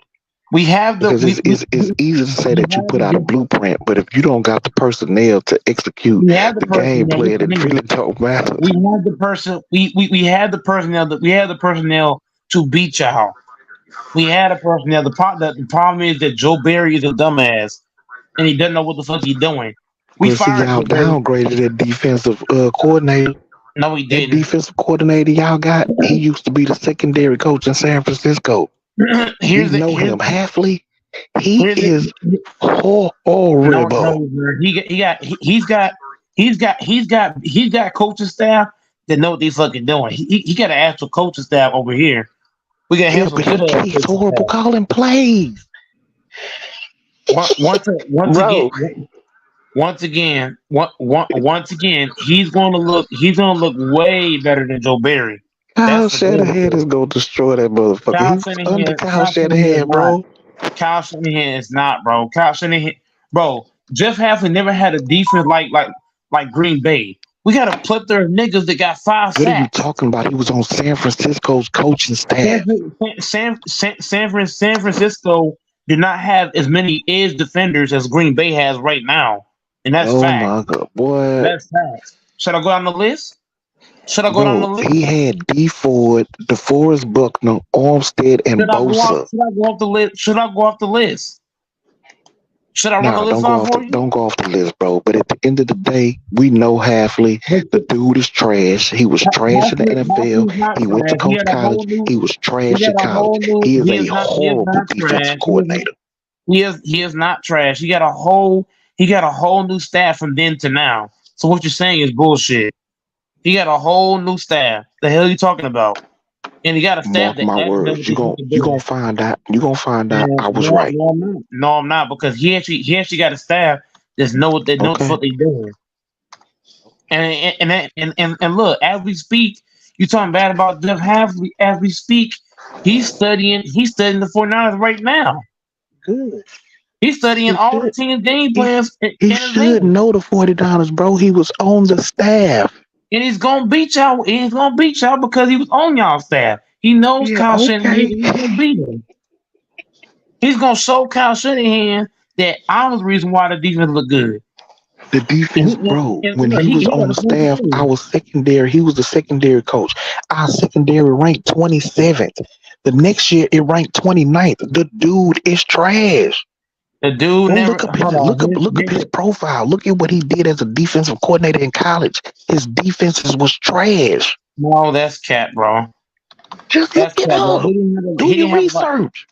He didn't have a. Hold on. Here's the whole thing, bro. Jeff Hafley, whenever he was coaching at the Niners at that point in time, he was a lot younger. Let's not forget that he was a lot younger, probably a lot less experienced. Now he's done it for a while now. Bro, experience is everything. He's been a coach for a minute, bro, going from team to team. You're missing my fucking point.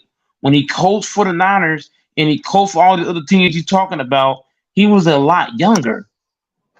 Yeah, but he just came from college. Y'all brought him to be DC from college. His defenses was trash. When he coached in college, who did he have on the level of Rashawn Gary? Answer that. Who did he have on the level of Luke Van Ness? Luke Van Ness had 5 sacks as a fucking rookie. Wow, he had 5, my nigga. Damn, defensive player of the year candidate. Hold on, let me finish. I can keep going. He didn't have a Quay Walker over there. He didn't have a Jair who made All Pro and Pro Bowls. The hell you talking about? He didn't have a fucking Press Smith who got 8 fucking sacks out of nowhere. What are we talking about? Kenny Damn, Clark. you had a player who had 8 sacks and one who had 5. Hold up, Hey, my hold the nigga, fuck y'all up, defensive line hold is the fuck up. ferocious. Hold the fuck up. I'm still not done yet. I'm still not done. You got Kenny Clark 5 or more. You got Kenny Clark 5 or more sacks. You got Rashawn Gary 8 or more sacks. The thing the thing you're missing is King is that Jeff Hafley, he got actual weapons that he could play with. I'm not trying to sound sub, but he got guys that he can play with. So okay, I can move him over here, him over there. Let's see, put his hand in the dirt, this or that. Bro, I'm telling you, he got weapons over here that he can play with and move these guys around. He got plenty of dudes from Van Ness to Kenny Clark to Smith to Gary. He got a lot of dudes. Carl Brooks, Kobe Wooden. He got a bunch of guys. He can just play around. Okay, him over here, see what he can do. I'm telling you, Jeff Hafley's gonna be a stud, bro. I'm telling you, and he's been around for a while too, so he gonna be better than you think he is. You don't believe it now. Where's the conversation going? I'm gonna believe when he shut down his offense with the Kansas City Chiefs blueprint. All you got to do to stop the motherfucking Niners is stop McCaffrey. The hell, and stop Deebo Samuel. That's really it. That's really it. Once you stop Deebo McCaffrey, they ain't got shit else. And Trent Williams is your only offensive lineman that's actually good. Everybody else is fucking trash. Once you beat Trent Williams, that I agree with. But this is the thing. People act like the 49ers don't get to improve their team just like everybody else improved theirs. Nobody, bro, the 49ers are not. The 49ers are gonna implode. No, I think because I don't know which one of our offensive linemen is a free agent, but I think they're gonna go after him and try to get him. Bro, I'm telling you right now, the Niners gonna get 3 to 4 offensive linemen. I wouldn't be surprised if the whole right side is replaced next season. Have a new right tackle, a new right guard. We might stick with the center, but we might have a new center. I think we're gonna pick up 1 or 2 in free agency. We're gonna draft another 2 in the draft. We got 11 picks. That ain't gonna do nothing. Jeff Hafley defensive staff. Jeff Hafley got a guy named Jason. He got Jason. He's got Vince. He's got Anthony. He's got Ryan. He's got Derek. All these staff that he got is actually legitimate in the NFL. That's what's crazy. Like you don't know none of them people. Didn't point them out in the lineup. You said what? I said you don't know none of them people and couldn't point them out of the lineup. All of them people can walk into your Walmart and you wouldn't even know what the hell they were. Yes, I would. Those guys, all the guys that he got are legitimate staff. They actually know what they're fucking doing. That's what's crazy. And on top of that, all the staff that I named you, they've never had a defense where multiple guys had 5 or more sacks. Multiple guys. I ain't talking about 1 or 2. Multiple. Even Keyshawn Nixon got 2 fucking sacks. Quay Walker got 3 or more sacks. What? Oh, sorry, man. Keyshawn Nixon do got 2 more sacks. Okay, no, I'm not saying he doesn't. Where's this debate going, man? Because it's just wasting time. You know what? I just like Bacon King, man. King both of y'all. Would you say King? I said you making your damn self try to prop up Hafley and shit. We got. Here's the thing: Jeff Hafley never had a team where multiple guys could get 2 or more sacks. Multiple guys. This dude said 2 or more sacks. I'm done. Here's the thing: on the 49ers, the only guys I see getting sacks really it is y'all front line. I don't see anybody in that secondary like that that's really coming up and making niggas play like that. I know because we get pressure with 4. We don't blitz that much, except for this dumbass defensive coordinator we got. Y'all These defensive stupid coordinator ass is blitzes. trash. But we are Y'all built to defensive rush coordinator 4. y'all defensive coordinator is trash because Kyle Shanahan called a fucking timeout because he didn't like to fucking look. The coach, the defensive coordinator is trash. Bro.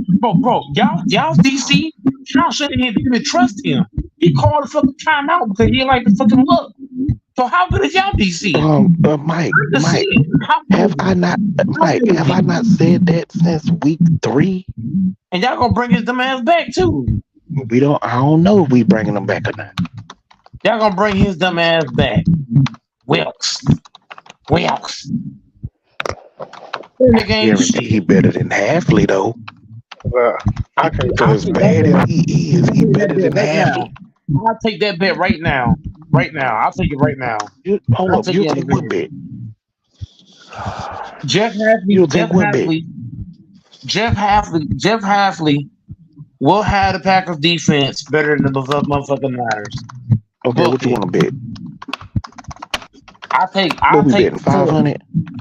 No, but not. Well, you wild. Let's bet 200. No, I'm betting 40. Let's bet 100. Man, you crazy. You must want to go high with 1,000. Let's bet 500 that you're gonna learn football and not bet against Pat Holmes next year. I didn't take no bets on the Super Bowl. You wasn't here where you need to be. Daddy is fucking here. Oh shit! Mike, please stop talking about that other stuff. You going in? Both of y'all going in circles. This nigga say daddy. Which one of y'all is key? You was ducking the last stream, nigga. What you talking about? Nigga, I showed up the night of the Super Bowl. Like, what you talking about? Hear what I'm telling you. I ain't heard nothing you said. I was here the night of the Super Bowl. So what you talking about? Oh, I'm not you. You the one when you get shit wrong, you disappear for months. Oh, so you was up close when you learned football? Huh? Yeah, spicy. I'm gonna get the pan ready. This unacceptable. Now, one thing I do want to say, Mr. King, is defense is something y'all can hang y'all hat on, and all the pieces around them. But Deebo Samuel is something y'all need to think of for the future. Great talent. When he's healthy, he's not healthy enough, and he ain't making clutch catches. That's a concern. Brock Purdy, he's a little bit better than the guys y'all had in the past, but he ain't good enough, homie. Okay, that's cool. Besides that, I ain't really going crazy like that because the game wasn't a blowout. Go crazy. I mean, honestly, the game wasn't a blowout. Y'all all that matters is KC won. Played great. Yep. The problem I had is you was premature like a baby in infirmary, and guess what? The baby didn't make it, homie. What exactly does that even mean? You hear me? Like you up here trying to be fly, bro. Speak English. Like that shit don't make no sense. No, it do make sense. You know why? Because they made a street for him, and then he took that same street to go back home. You understand? Huh? I don't. You understand that? Is that street still up, or they took it down? And this is one thing I'm gonna keep saying. That's a jinx. That's a jinx, bro. Oh my god. That right there. Listen, that right there, and that song with E40 on YouTube, big song they got, 49ers anthem. Look it up. Bang bang choker gang. You got an anthem in the street for no reason. What's the street? Brock Purdy Parkway. They actually made a street, bro. I'm serious. Go look it up. Bro, it ain't no street. Not in San Francisco, it ain't. Yeah. I'm not lying. They took a sign down on the street and put Brock Purdy Parkway. Okay, that's not a legitimate street, my nigga. Oh my, I know it ain't a legitimate street. Okay, so what we talking about? Any idiot can go to a street corner and put a name up there. Like you can get those at like Lowe's. Sometimes you can pick up at Lowe's, bro. To Lowe's and say, you know what, I'm gonna name this Real Debate Street today. No. Bro, go to Lowe's. You can find a street sign. That don't mean it's gonna stay up there, but you can put it there, take a picture and put it on social media. So how many people you know went to Lowe's and made a street sign and put it on social media? Well, apparently you know him. You the one said that it's a street. Shoot, Brock Purdy, the only one I know did it. It's a legitimate street in Gilbert, Arizona. Yep. Yeah, in Arizona. That's his hometown. No, I didn't. He I was said in saying. California. He said in San Francisco. No, I said they put up. I said they put up. He didn't specify. I said they put up. Not in San Francisco. You say yes in San Francisco. You just said okay. Wherever it's at, it need to be taken down immediately. It's bad. Why would they take it down, bro? He made the he made it to the NFL from their town. Well, damn. Well, we need to put up a lot more streets from these guys that went to the Super Bowl and never won that.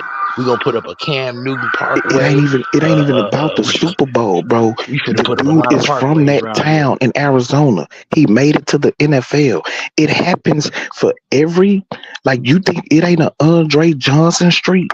You think it ain't a Randy Moss Street? You think it ain't a Michael Parsons Street in wherever he from in Virginia? You got to throw all these other names in the pot.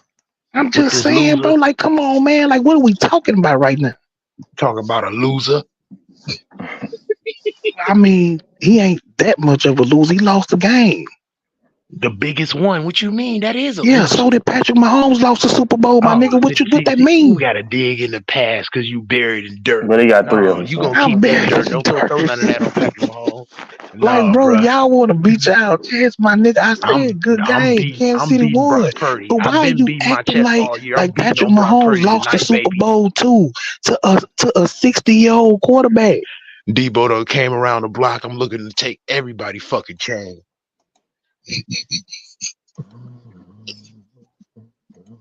Wow, bro. That bitch in until next football season, bro. Debo is on the block, bro. I ain't gonna lie to you.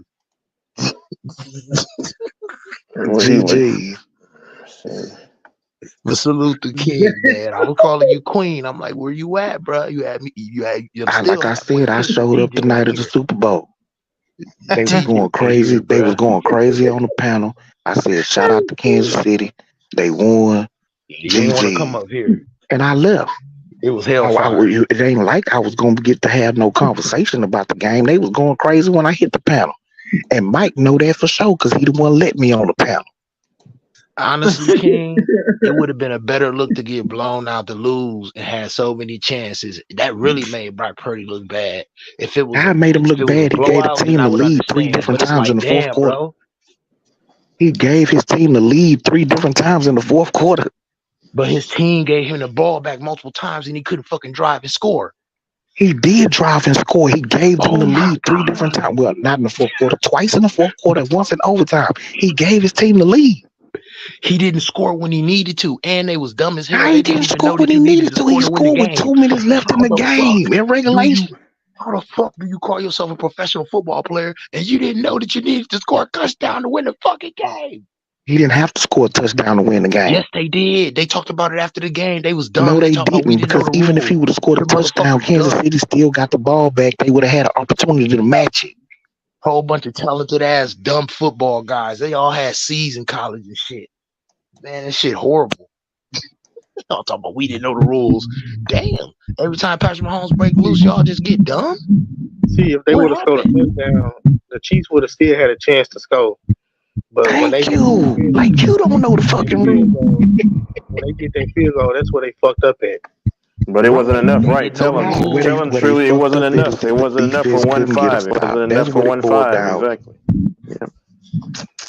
And shout out to Kansas City. I said that the other night, bro. I was talking to what's his name? Y'all. I don't know what y'all expecting. You know. I was talking to Truly. I was saying, and Truly, that wasn't enough, wasn't it? You gotta put it in the end zone and put it away. I was talking to Truly, but yeah. But go ahead.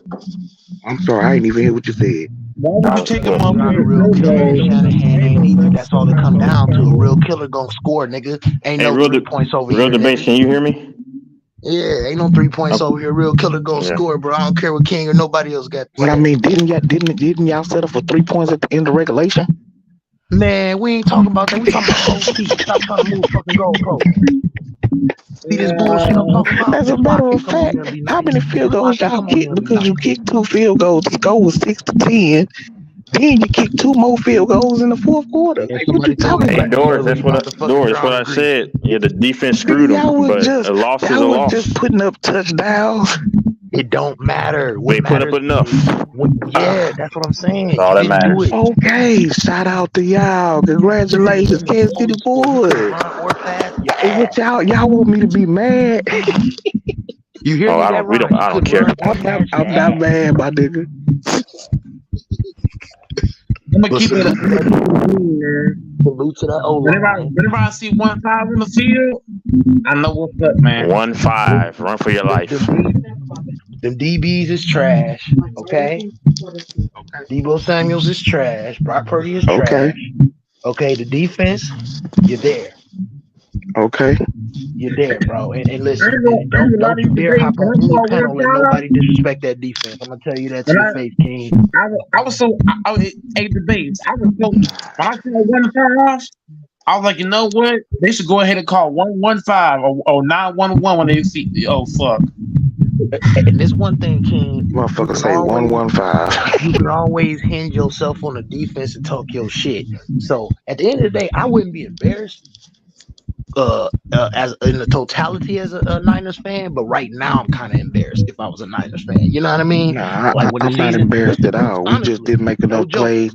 Kansas City made the plays. They won the game. Talking y'all shit, bro. Shout out y'all to gonna be them. one of the top teams in the league. They what? Y'all gonna be one of the top teams in the league. And y'all gonna be talking y'all shit again next year. But the thing about it is, what honestly will help y'all with the culture and just a lot of good luck, shutting the fuck up and finding the real quarterback. My quarterback is fine. Only thing we need to fix is my offensive line. So you think he's fine because his last name Purdy? That motherfucker look ugly as hell in the Super Bowl. The fuck? How? Bro, your last name can't be Purdy and you play that motherfucking ugly when it counts. Ain't no way. Ain't no fucking way. Hey, I'm not, like I said, I ain't gonna argue another man's opinion. I ain't even throwing no opinion out there, bro. You know I'm trolling and kind of, I be throwing that half joke in there. It's all good, bro. But honestly, though, listen, to me, if I'm a Niners fan, I feel kind of bad about that one situation. But overall, man, if y'all could just really, like, I would hate to see y'all get to the NFC Championship or possibly the Super Bowl right back again and lose, bro. And everybody gonna have to really admit this time, like, man, we got to get rid of Brock Purdy, bro. And it's gonna be it's gonna be a whole offseason campaign and a slaughter campaign. Look, we gonna agree to disagree. Gets to the NFC like I said earlier, and he lets you down in the clutch. And pretty much everybody that I didn't spoke to, that I didn't listen to, Brock Purdy was not one of the problems yesterday. Oh my God! Look on the offensive end. It was Christian McCaffrey. It was Brock Purdy. It was Jawan Jennings. Those was the best players on offense yesterday. The defense showed up for most of the game, but down the stretch, they could not get a stop when they needed to get a stop. When your quarterback gives you the lead on 3 different occasions, and this is on top of your kicker missing the extra point, but when your quarterback gives you the lead in the second half, in the fourth quarter, and overtime, 3 different times, and you give it up, I'm sorry, it ain't on the quarterback, and he didn't turn the ball over. Okay. Now let's look at it this way, King. Didn't they make multiple stops, though, before overtime? It was 10-3 at halftime, bro. No, it wasn't. It was 7. It was 7. Yeah, it was 10-3 at halftime. Now, do you think that makes sense based on how y'all started the game? To me, yeah, but I looked at that Christian McCaffrey fumble when we was going in to score too. Remember that? Drop, King. Because I'm like, bro, this score should be saying 27-3 or something. There's no way it's still 10. I ain't gonna say that again. Let's not act like Kansas City did not have a really good defense. At the end of the day, you got to tip your cap to the other team. Same way you want to give props to the Niners defense, we got to give props to Kansas City defense too. They forced a fumble when we was driving down the field on the first possession. They forced a turnover. They took points off the board.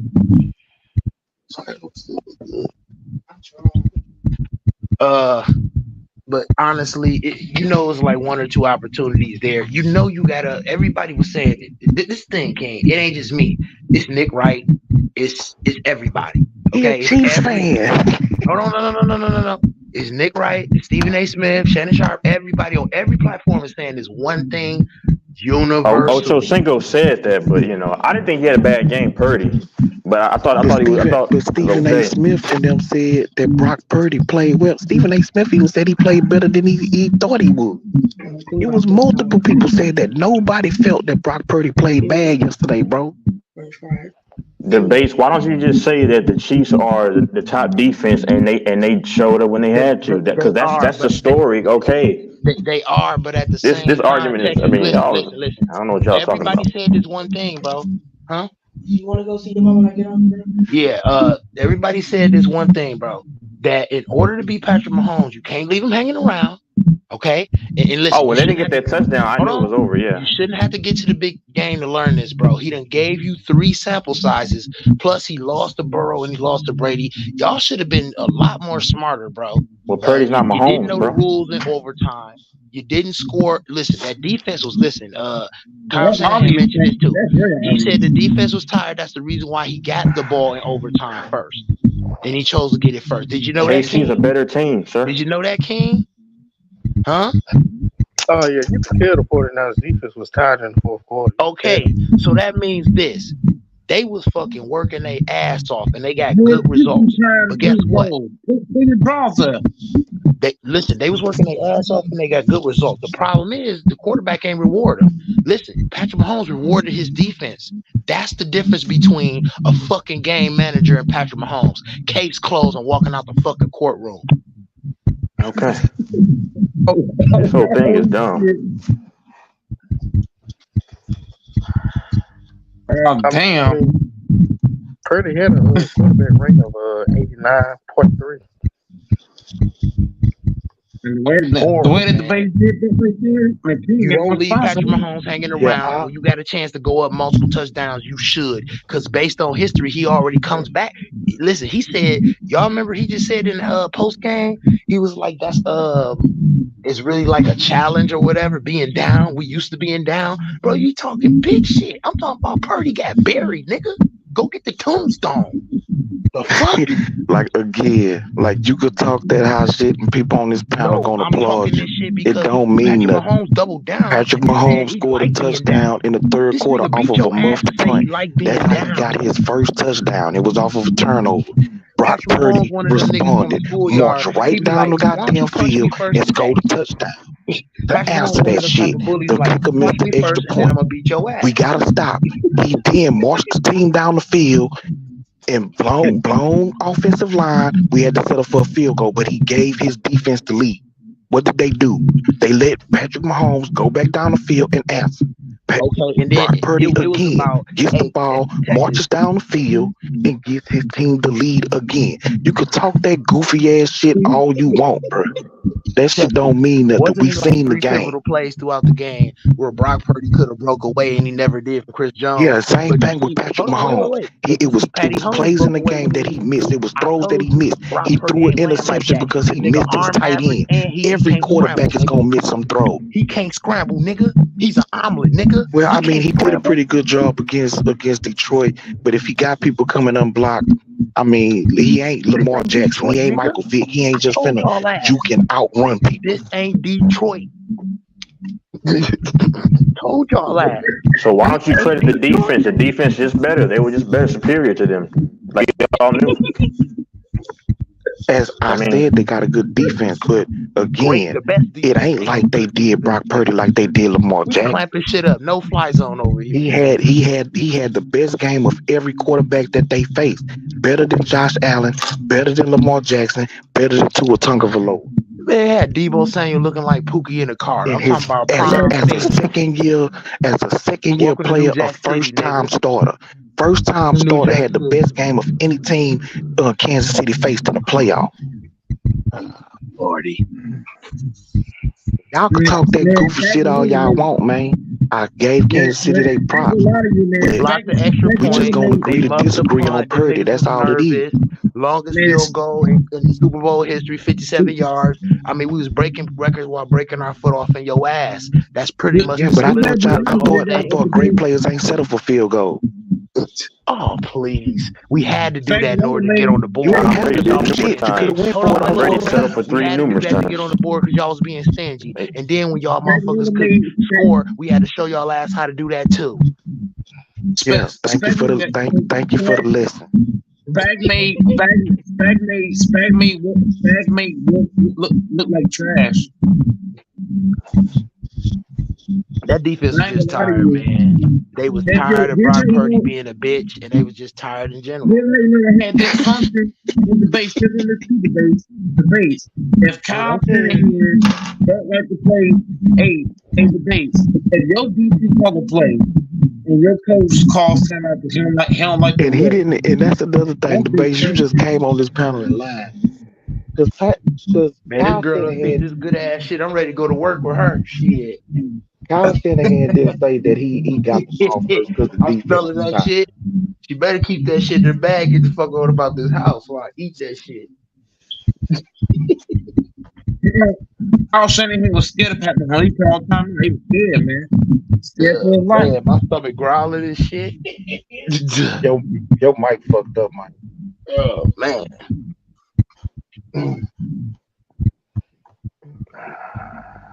She gonna cook a good ass meal for herself and leave these frozen damn pack of pork chops in the damn sink.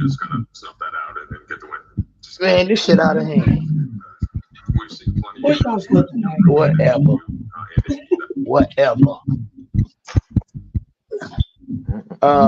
Wait a minute. Where my man King? Go Mike and everybody else. My bad, I drifted off for a second. What happened? Did Texas fell out of here? I think they fell out. No, I'm right here. But, I'm just listening to all y'all just go back and forth like cackling hens. Oh man, I'm just coming at them a little bit and everything, but I'm trying to throw some facts out there and a few things that people wouldn't think about. Bro, the moral of the story is, brother, the Niners ran to a superior team, bro. That's just what it was. Like they didn't have. I mean, that's the moral of the story. I mean, I don't know why we're conflating these things. It's simple. The Chiefs are just that dang good, and they're better than the Niners are, which is what I believed when they played. You still saying about how different smooth Texas usually that game would have been if the quarterback was Cam Newton. I think Cam Newton. I think they could have won with Cam Newton possibly. The MVP. You know he's taking that in. Of course. I mean, and see, this is what I hate about your Cam Newton take, brother, because you were going in on him. Now I'm not gonna be like that. That dude, whatever, the Niner fan. I threw that out there because I knew you was gonna say that, and Cam Newton is just somebody that's out there. You didn't know I was gonna say that. You were trying to. Okay, anyway. React to me saying Cam Newton. I could have threw any name. Cam is a Hall of Famer though. Bro, I could have put Tim Tebow in there. They all better than Brock. Now let's get that shit in order right now. Damn, Tebow better than Brock. Listen, I could put my son in football camp right now. Okay, and he'll be better than fucking Brock Purdy next year. Okay, all right, easy work, bro. That boy arm average, bro. I'm thinking really the base might have to sign him for the Niners, get y'all a win. This shit out of hand. I got a better arm than him. I need to check on my dad to see how he is after the game because he's a fan too of the Niners. I might need a ladder to see over the O line when I drop back, but But when you look at it, the AFC has owned the Niners this year. The Bengals beat them. The Ravens beat them down, and then the Chiefs got them. I mean, because when you're battle tested, that's what happens. And and like I said earlier, that was an RPO. When Mahomes got it, because you know how you get caught up in the excitement, right? The base, and you don't really just see it from jump. And then I was like, oh man, he just took off. But yeah.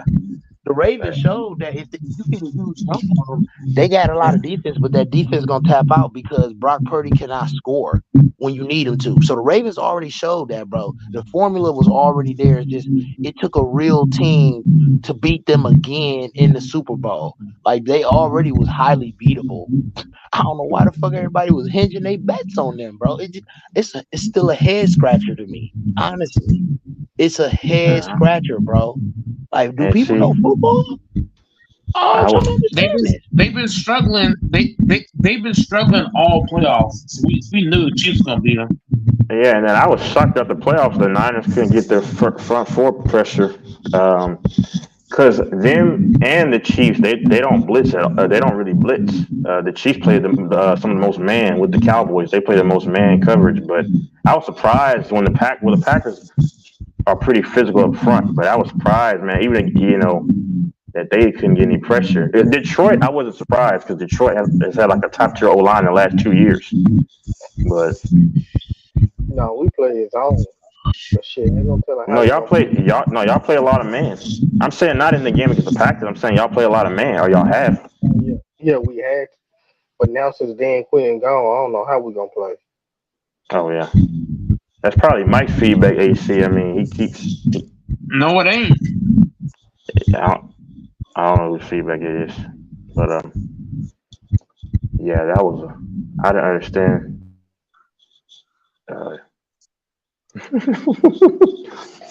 Yep. So what do y'all have the Lakers or anybody doing? I don't know because I'm ready for well, I'm ready for baseball more than anything. That's The my Lakers, yeah. Lakers play today. I already It's know. Pistons. They're going to throw out Russell, Reeves, James, Hachimura, and Davis. They ain't gonna do nothing in the playoff. Nope. They'll beat the Pistons though. Lakers gonna be in the fucking championship. If the Lakers can avoid Denver, they can go to the championship. Come on, come back to reality now. Come on now. Okay. So what team besides Denver can beat the Lakers in a 7-game series? Nobody. I think the Lakers have a chance, but yeah. Man, the Suns got no fucking defense. I'm sorry, that's not gonna work. Who else you got for me? The Grizzlies? No. Golden State? No. Sacramento? Hell no. The Clippers playing really good. Who? The Clippers. The Clippers can't beat us either because Kawhi and PG, they always disappear around that time. Kawhi Leonard gonna have some fake injury and not be able to play, and you know what I mean. But the Clippers don't scare me, bro. They got no real rim protector. Zubac's not a rim protector. They don't have anybody outside of Paul George and Kawhi. Who do they have to say I should be afraid? Yeah, they don't have a real skilled big man, the Clippers, but not only that.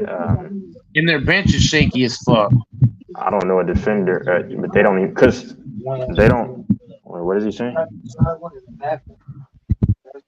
They don't have Morris anymore. No more Morris, no more Jackson. They don't have anybody that's legitimate outside of those two. Where?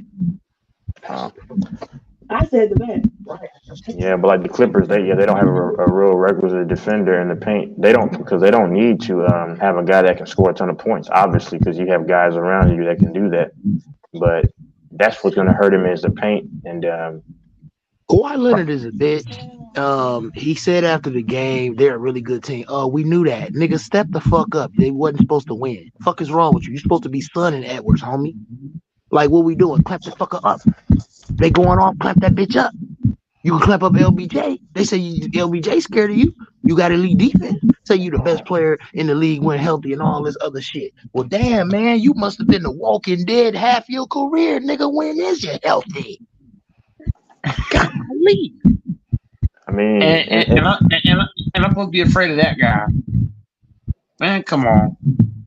You got four fucking Hall of Famers on your team going against a future superstar or friend or on a guy that's on the brink of being a superstar, and Anthony Edwards, a whole bunch of fringe role players. Okay, you got Rudy Gobert, who's a former defensive player of the year, and you got Karl Anthony Towns, who's a young punk that can shoot really well. Don't utilize his size and things like he's supposed to. Bro, they were supposed to fucking dominate the game, bro. Point blank, period. You got two big back-to-back dunks, and you end up with a loss after they already rolled over the Milwaukee Bucks. So Anthony Edwards has made Giannis and Kawhi Leonard his bitch for the season. Now, is that gonna happen to the Lakers? I highly doubt it, huh? Because we gonna make their ass work in the pick and roll. That's what you gotta know. That's the difference between us and the Clippers. Harden know how to navigate the pick and roll, but he don't understand that you gotta constantly, in order to wear down Gobert and wear down Cat, you have to constantly put them in pick and roll situations. Keep their ass shuffling and going lateral. They're not great lateral movement guys. If you let their ass clog up the paint and to get easy rebounds and blocks, they're gonna go out on a break and fuck you up. And that's what they did. And I'm surprised the Warriors aren't better than what they are, even despite all the lack of ability that Clay's having. But Clay, I don't mean Clay's efficiency is down, but like, well, points per game, that doesn't kind of matter. But he's okay there. But the Warriors at the bottom and almost at the bottom in defense, which they were at the top of the league bench wise years back. Before we come out, before we pop up, man, it's just horrible. Like I said, the Minnesota Timberwolves are up and coming team. Congratulations to them on rolling over the Bucks a few nights ago and rolling over the Clippers. But that's not a young team that's gonna fuck with the Lakers like that, homie. We're not gonna go for that.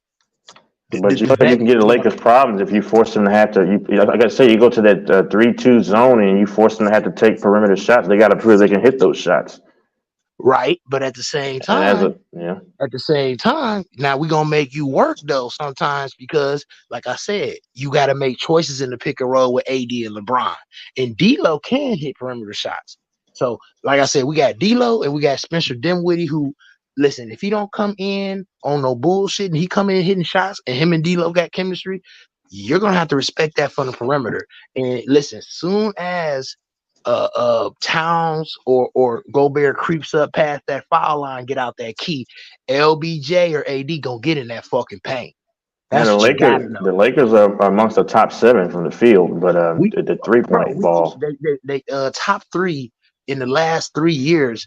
Well, AD actually is like number 2 or number 1 this year, but the last 3 years he been top 3 in pick and roll efficiency. Him and LeBron, bro, it's unguardable.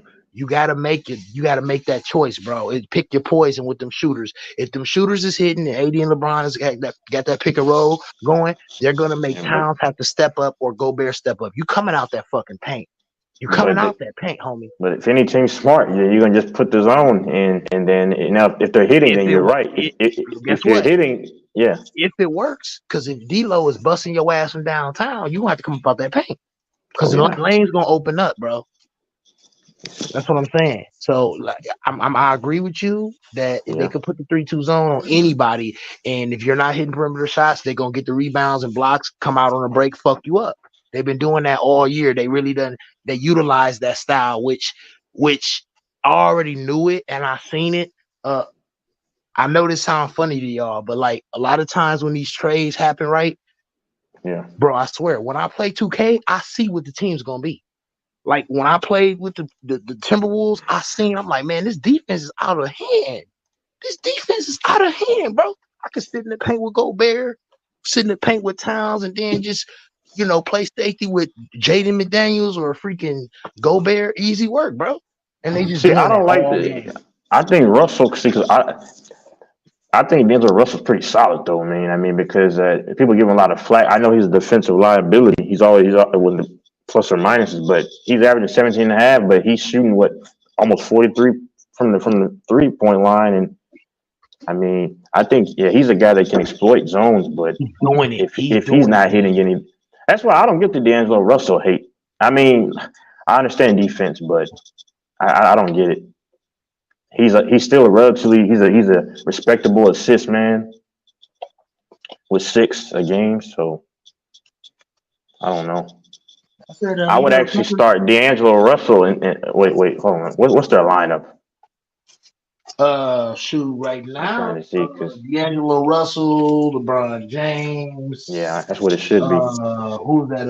Freaking Austin Reeves. Yeah. Torian Prince and AD. Yeah, I'm not a fan of Taurean Prince. He's a liability offense. His defensive ability is not so impactful in The this league. thing You have to is, be able if to we're not gonna ball move him. off of him, we No. still got to try to utilize him best we can and give him minutes to keep him kind of like in the, kind of keep him in the midst of everything, to make him feel like he's part of the team. You got to give guys minutes to try to keep them not only part of the team mentally but physically too. Like, you sitting on the bench ain't gonna do nothing for you. Like I said, if you ain't gonna get rid of him, you ain't got to give him substantial minutes, but you got to give him enough. And of course, he's a very up and down type of guy, but he's gave us some up. He's gave us a lot of ups when he first came compared to downs right now. So it's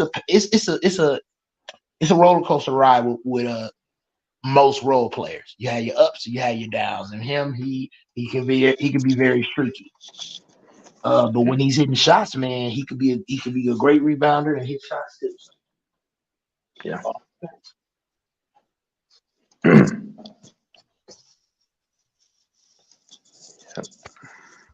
Yeah. They'll make the pace. Fell out of here.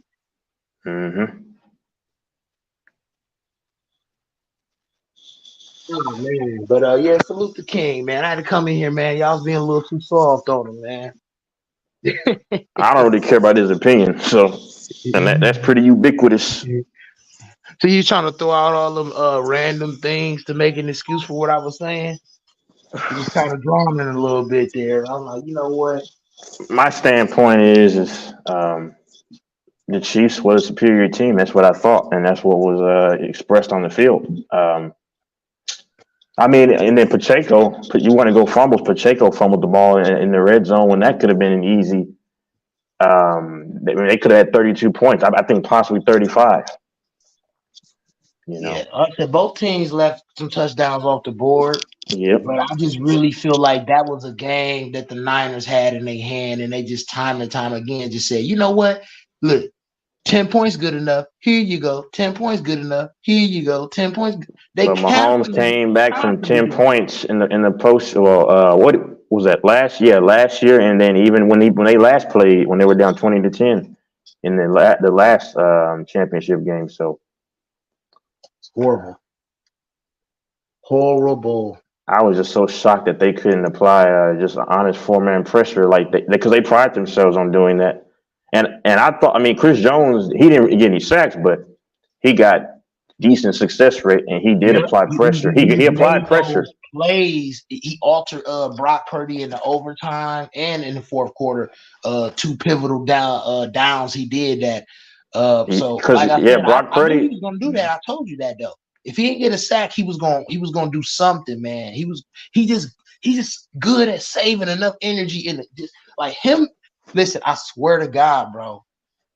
With him, Kelsey, and Mahomes, you can't stop them. They got McDuffie and them other guys in the backfield, bro. You're not stopping them. Why? I was telling it. Chris Jones know how to make plays in the clutch when he need to. Plus Kelsey, plus Mahomes, and you got McDuffie and the other guy over there, bro. You're dusted. You can't. Them dudes is too good in the clutch, bro. Yeah. How you gonna stop that? You got a guy that's gonna alter the pass or sack you, and then if you get past him, McDuffie and other guys back there, they clamping shit up.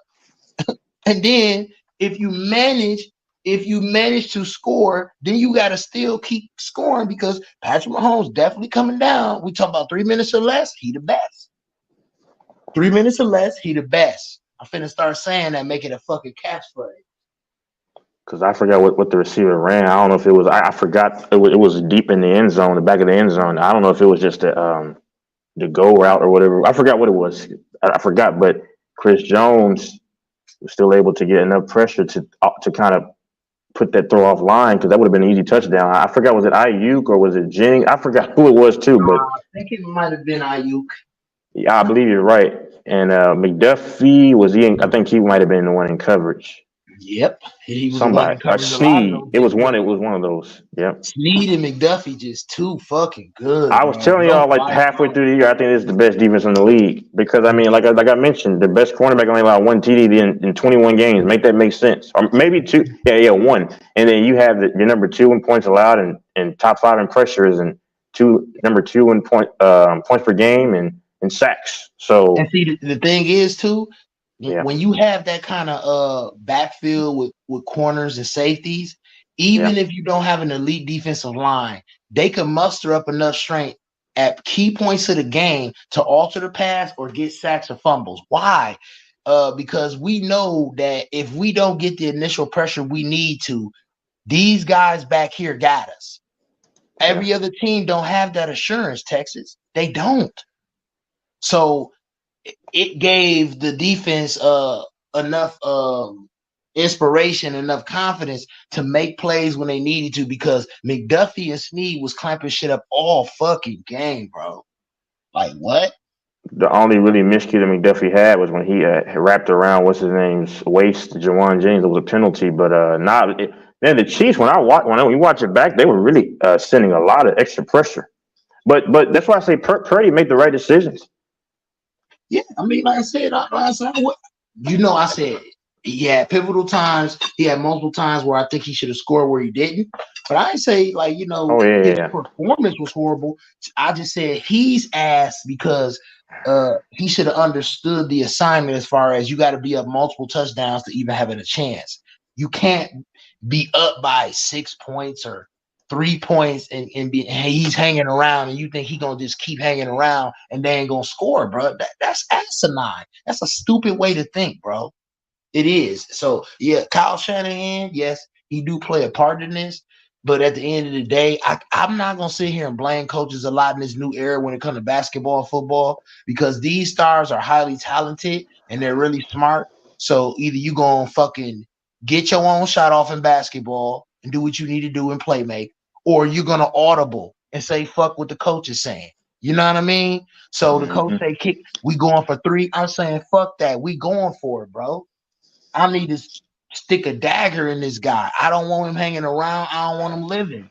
Oh, that's what it was, yeah. Because Chris Jones, yeah, he really wrecked the game. He didn't get a sack, but like what's his name was running out there, just like a whip route. But the DB was able to jam him up too, so that's pretty good. But Chris Jones, if he doesn't do that, then all Purdy's got to do is throw it, and that could be a penalty because for interference possibly. But Chris Jones really wrecked the game without wrecking the game, if that makes sense. So yes, he did. Yeah.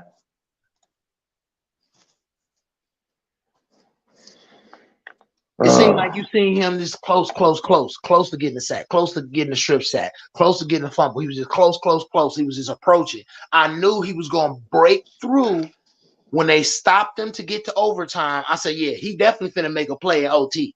If they fuck around when they got that ball, I said, oh yeah, Chris Jones going to stop their ass. I knew it. McDuffie. Yeah. And Chris Jones, bro. This dude is just deadly on the defense, bro. Deadly. Clutch playmakers, man. At pivotal times of the game, at pivotal positions.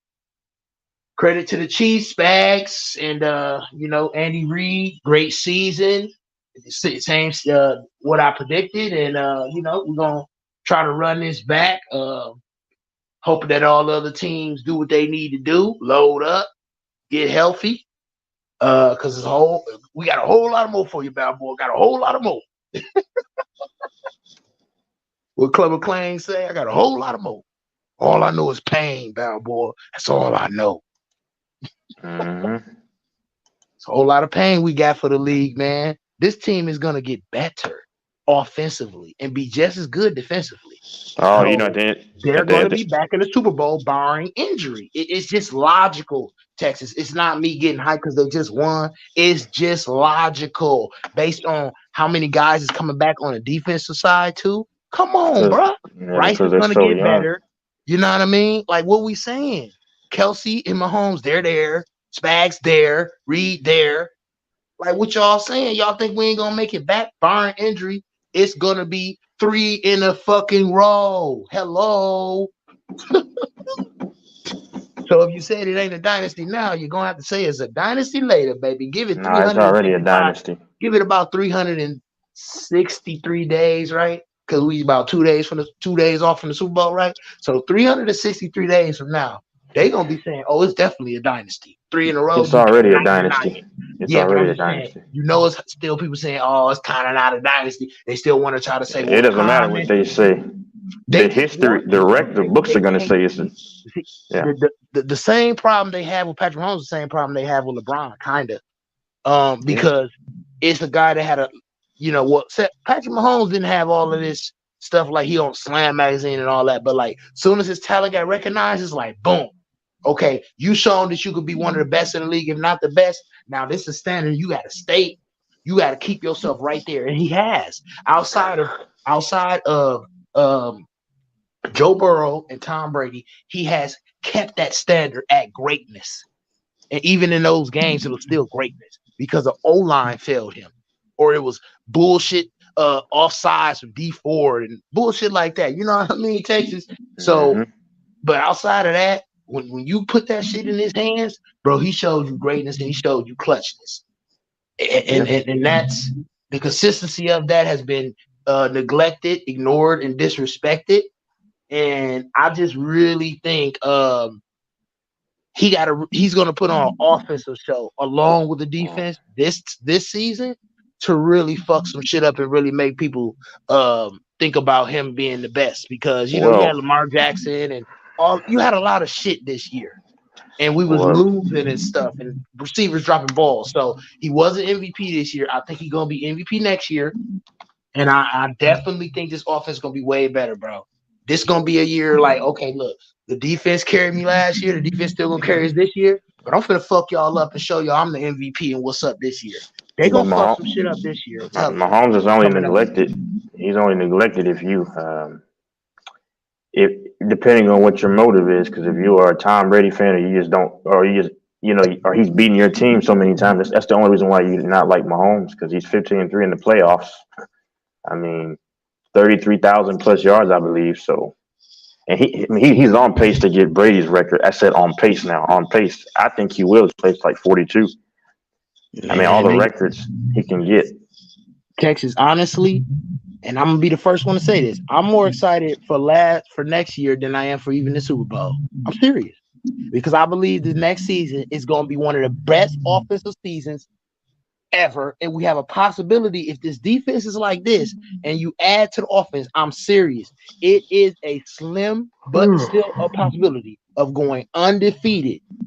And listen, I'm serious, Texas.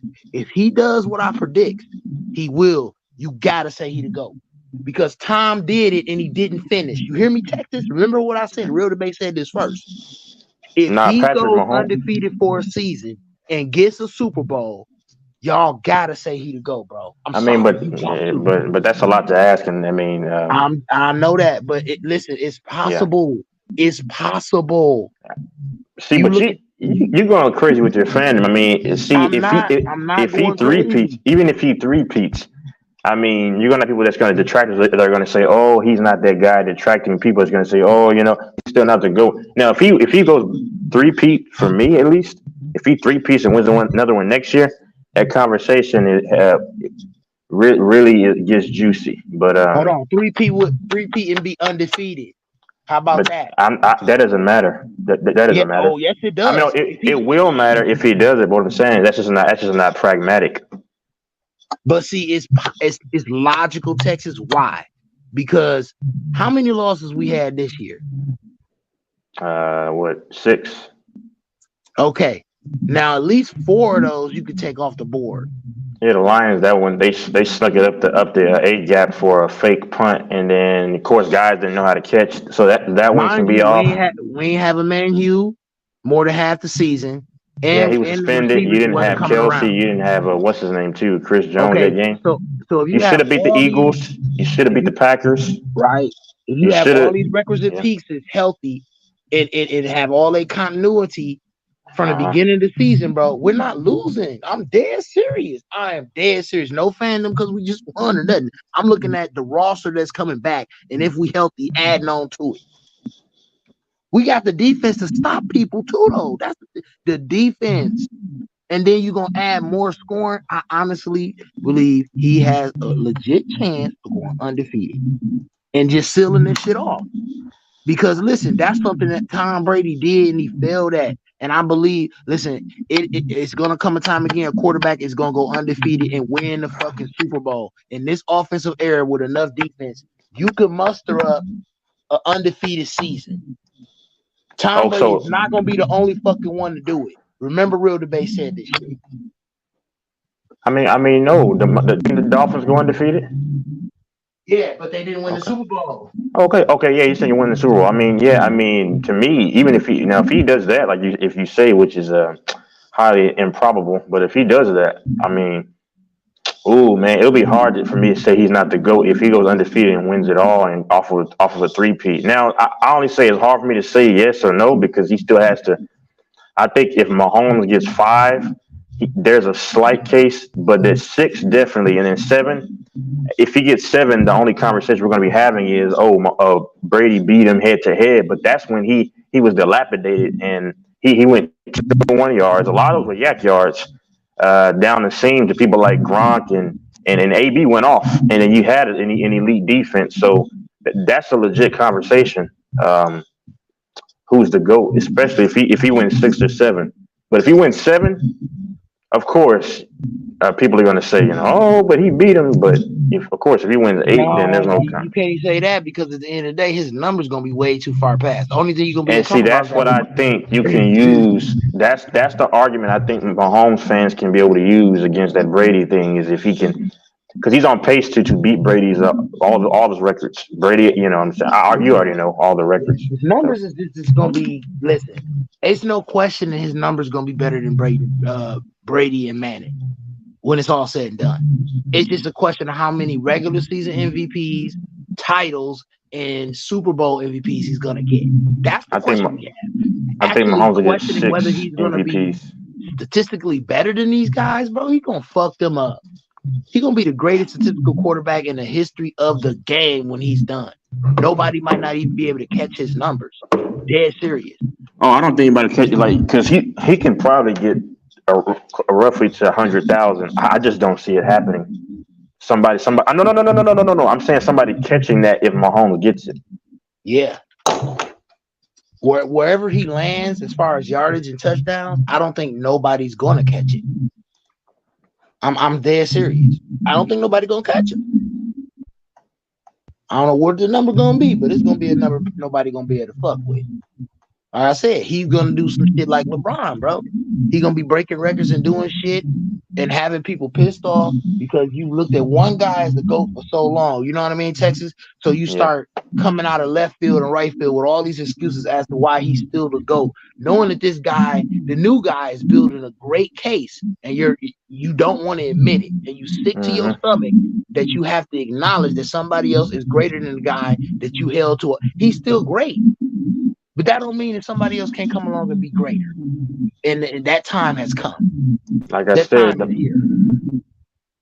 main people who don't want to deal with the possibilities, people, like I said, if you watch Brady or you watch Jordan and you just can't come to grips that the younger guy can beat him out. But Peyton Manning, my favorite quarterback, bro, but I gotta admit, man, Pat Mahomes is better, bro.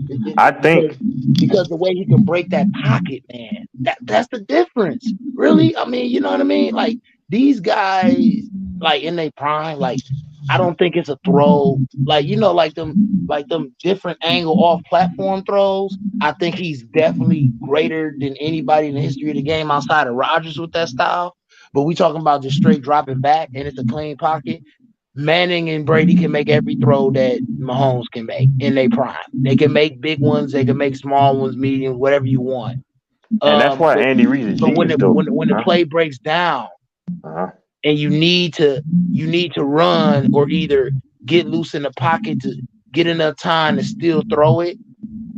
Those are things that Eli, Peyton, and Tom just couldn't fucking do. Like you saw the game yesterday when, and this is why Andy Reid is great because Andy Reid does a good job at clearing guys out, like taking your attention. Like when you saw when Mahomes had that up the middle run. Fred Warner is over here. You got to account for a tight end going down the seam or somebody. So then it was too late once Mahomes went up the middle, and then that's Andy Reid right there. I'll give Andy Reid that credit. That's what you call. It might seem obvious, but a lot of people They just don't know to do that, and that's what makes Mahomes dangerous. Yeah, I think Aaron Rodgers, talent wise, is right there with Mahomes, like you said. But the thing that delineates Mahomes now is that all of his accolades. That's what separates them is the accolades. So, because Aaron Rodgers is behind Mahomes, the most talented QB I've seen. They're like right there. I mean, that's probably what Michael Irvin was saying. You know what I mean? That Patrick Mahomes has the clutchness of Tom Brady and the arm talent of Tom Brady and Aaron Rodgers all combined. Like he's got everything that you want in a quarterback, man.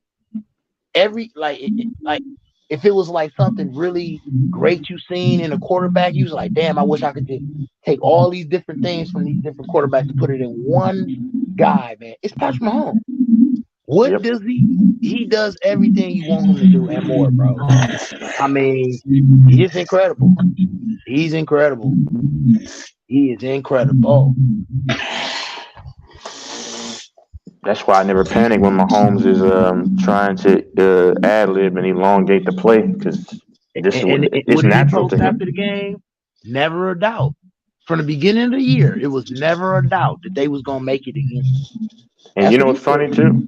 That's why his baseball background I like because in baseball, like when you're feeling a 4-6-3 double play or whatever, 6-4-3 double play, like he's used to this stuff where he doesn't have to plant. And that's where that football background comes in. I mean, baseball, because any other quarterback is not doing it. Now, Aaron Rodgers is weird because he didn't play baseball, but he has like baseball tendencies to where you don't have to plant your feet and to the ground, like those off balance throws and stuff. That's what those shortstops and second basemen have to make. Yeah, and he made a great slide because he could have got his head knocked off by Fred Warner or anybody when he went up the middle like that, and he slid just in time. Could have got his head knocked off and got injured. He just got great awareness all around. But that only happened because of now. I get Andy Reid that credit. That only happened because of Andy Reid because of him drawing tight ends and receivers to draw Fred Warner enough to the seam to where Mahomes can just take it up the middle. That's coaching. Yeah. That's coaching. Yeah.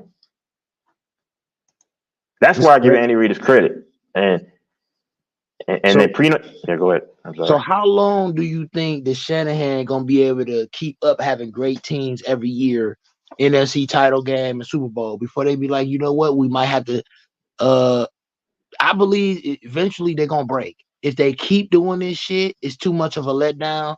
You gotta make a major quarterback move. You gotta like go crazy and try to put yourself out there and get somebody that's so talented. There's no doubt that you can't blame him if y'all get to the big game. You know what I mean, Texas? So I'll say this.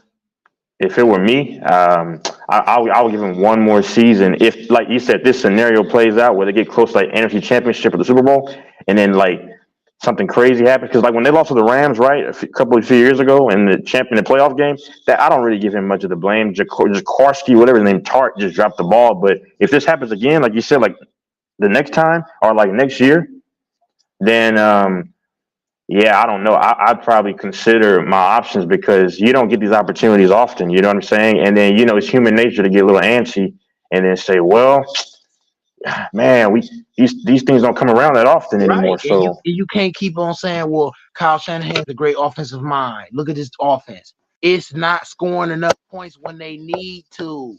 So eventually you got to come to the conclusion of saying we can get another. Listen, we have the talent.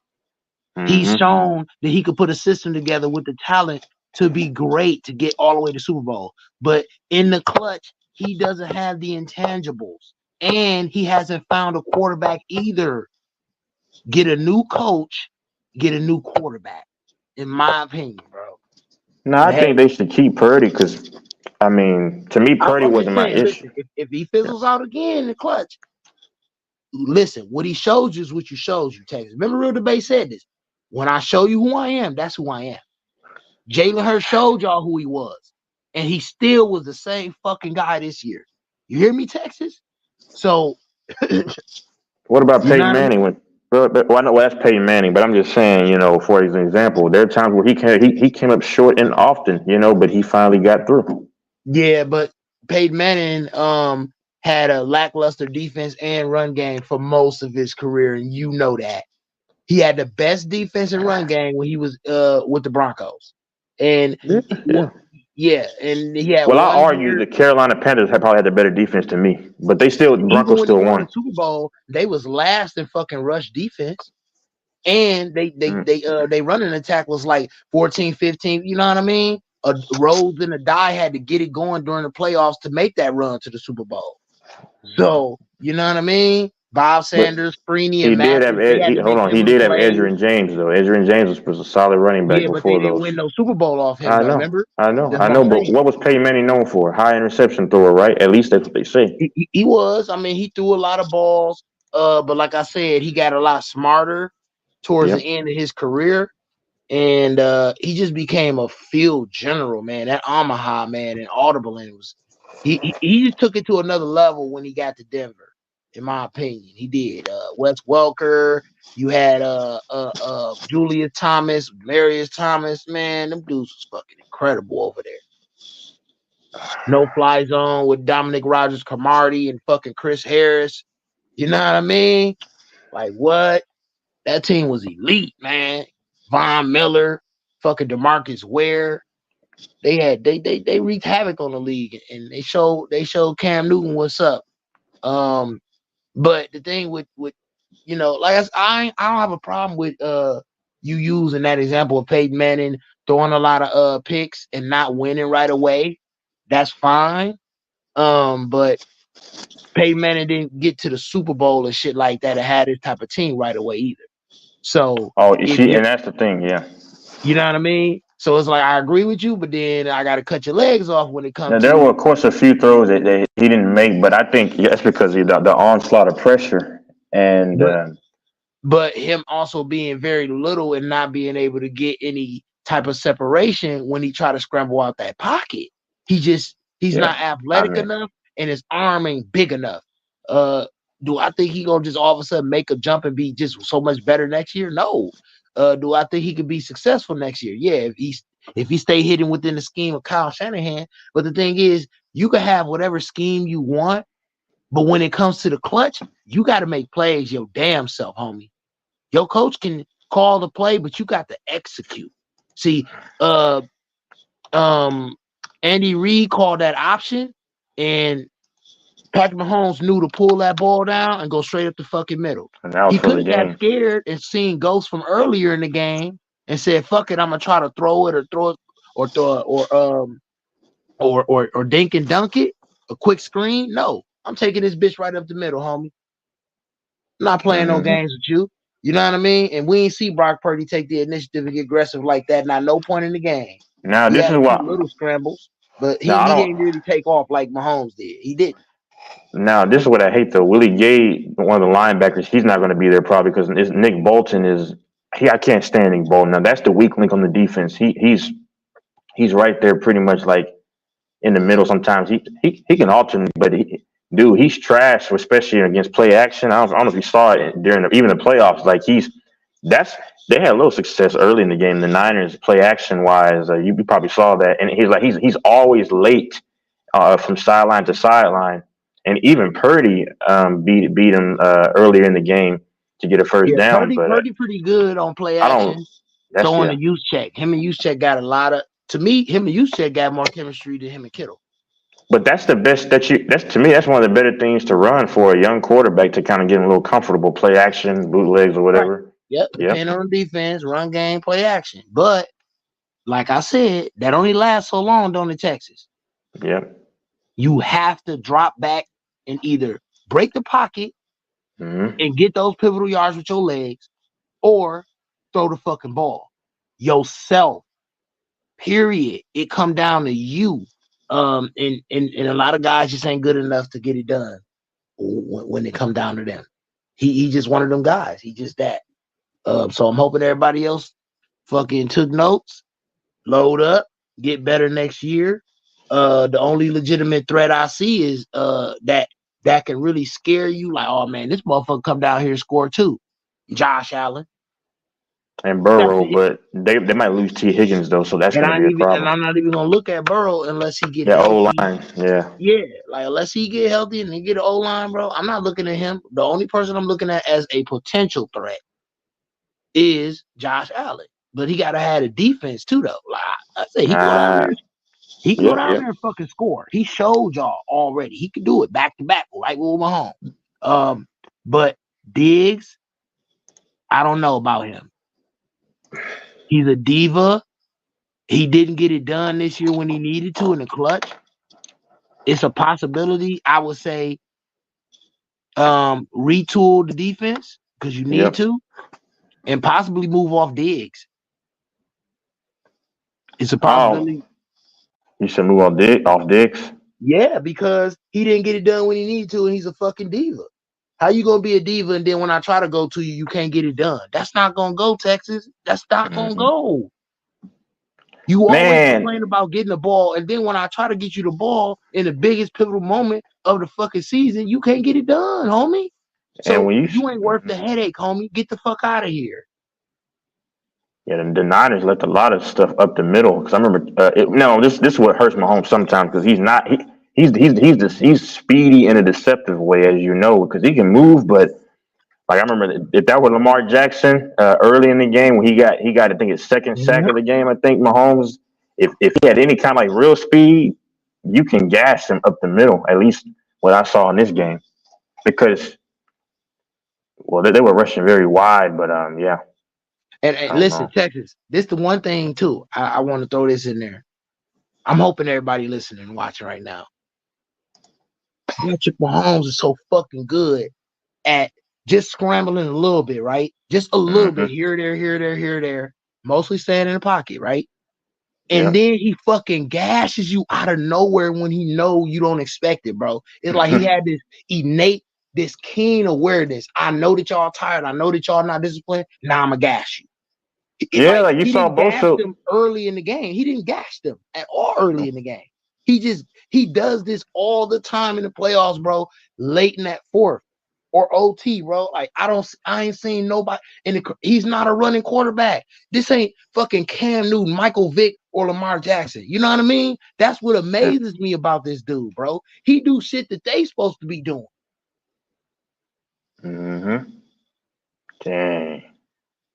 Man, hey, that's crazy, man. Just saves himself like that and just make crazy runs, bro. He's so amazing. When you see him do stuff and you already seen him do it, you be like, damn, it's like the first time again. Because when I seen him gash him for 20, I'm like, fuck. I should have expected that because he gashed their ass for he gashed the Eagles for like 15 on a hobbled ankle. You feel me? Because you saw when he hit what's his name? I don't know the DB that blew. He lost to what was happening, but McCole Hardman, the big play that he had, the over route. Yep. Man, this is, and that's what I said because you can't allow Mahomes out of all QBs to be able to roll out of the pocket, and then because he can throw it across the other side of the field, that's trouble. Because they double teamed up, I think Randy Gregory. And he just rolls out and he throws it to the over route from McCole Hardman. But that was a huge play. Yeah, unfortunately, they ain't capitalized. Unfortunately, Mr. Pacheco of fumbles. But I was never worried. I said, I wasn't worried. Long as we showed that we can break through, at least with the passing game. I said, yeah, we got hope. If we within 7 and we breaking through, not consistently, but consistently enough with the passing game, I said, yeah, we can still win this. I never doubted it. When it was 10, when it was 10-3 at halftime, I said, yep, it's over. They should have put it away. I knew it. I swear to God, man. Well, next time I come over here, my girl on here too, bro, you can ask her. She sat up there and went on Facebook, man. It was like, oh, it's 10-3. Oh, my goodness. Like you know when it's halftime, babe. They say y'all team lose. And I'm like, bro, I'm sitting there cooking. I'm like, I ain't even worried about this shit. And Steve Spagnuolo is a DC of the year, man, because Chris Jones ruined the entire game. Like I said, he didn't get a sack, but I think Karlaftis had a sack towards the boundaries, if I recall. And That was only because of Chris Jones, because it forced Purdy to go to the left side, and then and then Chris Jones. Mahomes deserved the MVP. This is the thing. This is the game that he deserved it, obviously. But the runner-up should have been Chris Jones and then Mecole Hardman. Yeah, in that order. Yep. Hey, you know what? I'm starting to think to myself, Chris Jones. I hope he's not trying to ask for $30-something million because he's not worth that. But I definitely pay him, maybe if I'm the Chiefs, $24 million, and then I'm paying Snead whatever. But I'm paying Snead $20 million. And I said, you don't think based on how he sat out and stuff this year that he won't go for that?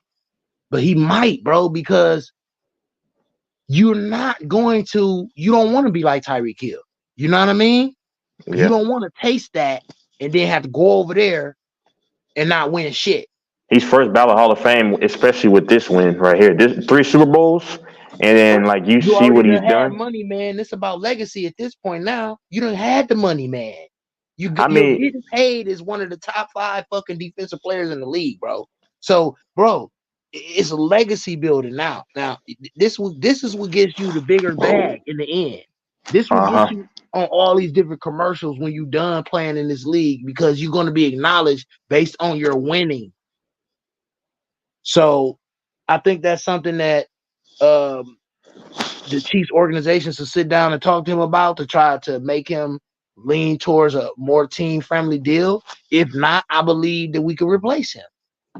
Because, I'd offer him. I don't know what they're doing, but I'd say, listen, $24 million or nothing, and he should be reasonable with that. Because they paid him $19 this year just for this 1 year because circumstances. But dude, yeah, like you said, because if he wins a 4th ring before his career is over, where does that put him? Like, where would you rank him? Because the rings are going to elevate his case. Past a lot of guys that's actually more talented than him. And exactly, those rings matter. I'm not talented than a lot of these guys that they say that's better than me, but they'll be saying I'm better than them if I get these rings. But I'm not getting these rings if I want to get paid $1 gazillion. So he got something to think about this offseason. You hear me, Tex? Yeah, not only will he get because if he gets 4 rings with his level of impact, he's got to be top 15 if he gets 4 rings with that, of all time pass rushers, right? Hell yeah.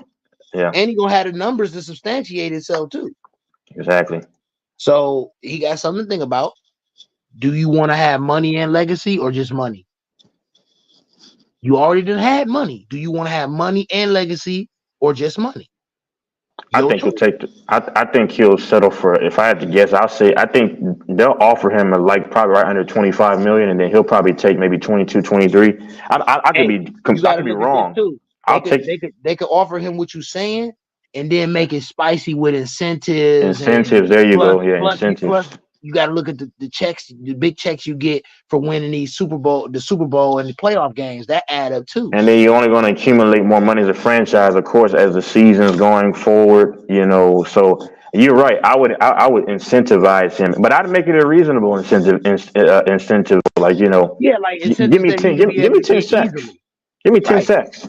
And listen, with the incentive, 9 sacks plus you getting those big game checks for the playoffs and Super Bowl, it'll be damn near $30 million by the time you get to the end of the year. I think he'll stay, man. You'll be very close. You'll be in that range. That's a good point. They incentivize it and make it very, very reasonable, like 9 sacks. Get that, and then something like that because he got his incentive. Go talk to Patrick Mahomes' ear. Say, hey, look, if you got a couple commercials you're doing, call Chris up, have him do it with you. You know what I mean? Yeah. Like Patrick Mahomes have to use his nostalgia and his fame to keep these guys in line. Like Tom taking the team-friendly deal, making all of these guys want to buy in. He got to be that kind of guy. Yeah. Mahomes right before the season did get a little extra money. I'm not mad. He deserves it. I'm just saying. I'm just telling you what he did. But now, if they can sign, I don't know what they're dealing with. I know they'll be able to sign Snead and Chris for whatever. But I still think the Chiefs had to go get another option receiving wise. Now you know Mike Evans has made it known that he will take a team friendly And I deal. know your ass bring him up every chance you get. You want us to get Mike Evans bad. Why? No, why do I want that? Because the man is still highly productive. He's still getting over 1,000 yards. He's still an issue in the intermediate. Yep. A very good route runner, and then you still have Kelsey. I think Kelsey has some more in the tank. I do, but you don't want to take. Listen, all the pressure you want that to be off of Kelsey now, and then he's long in the tooth. He's definitely long. And you still have Rasheed Rice. Mecole Hardman's going to be there. I mean, you say Mecole Hardman, oh, what is he? But at least it gives you something to worry about in terms of his speed, and then he can get behind the defense at times, like you saw in the over route against the Niners. He can do that. So, and then you still have the running game you have to respect too. So that's deadly. They'll have like a top 5 offense and a top 5 defense. I think if they bring mostly every back on defense, man, that defense finna be fucking number 2, number 1 again, bro. I'm serious. I'm dead ass. And if you're right about that, I mean, then there's no reason why they shouldn't be like. I mean, I don't think they'll go undefeated, but they probably 15-2. If they have a top, definitely gonna have less. They're gonna have less losses than they did this year. Book that. Oh yeah. And I bet anybody 100 right now.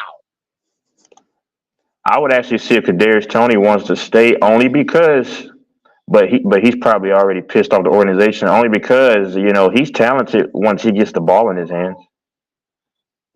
Yeah, it's just a matter of whether we just want to still fuck with him or not and believe in him because he acts out and he be inconsistent sometimes, and he got injury history too. He already had that injury history of being a head case before he got here, and then you kind of did good, and now you kind of faltering back into that image. You know what I mean, Texas? Yeah, I see you're the talking Giants shit on live. You into it with Andy Reid. You can't stay healthy. You're not making pivotal plays when your ass is healthy. You know what I mean? But I give so the Chiefs. You finna be the fuck up out of here soon, bro, and you ain't gonna get no chips or nothing, and you ain't gonna get no acknowledgement somewhere else. You better clean your fucking act up. That's all I can say to Mr. Kadarius Toney. And Andy Reid is kind of like Belichick. Their approach is different. Like Belichick's more of a like you get your butt in line, but then Andy Reid.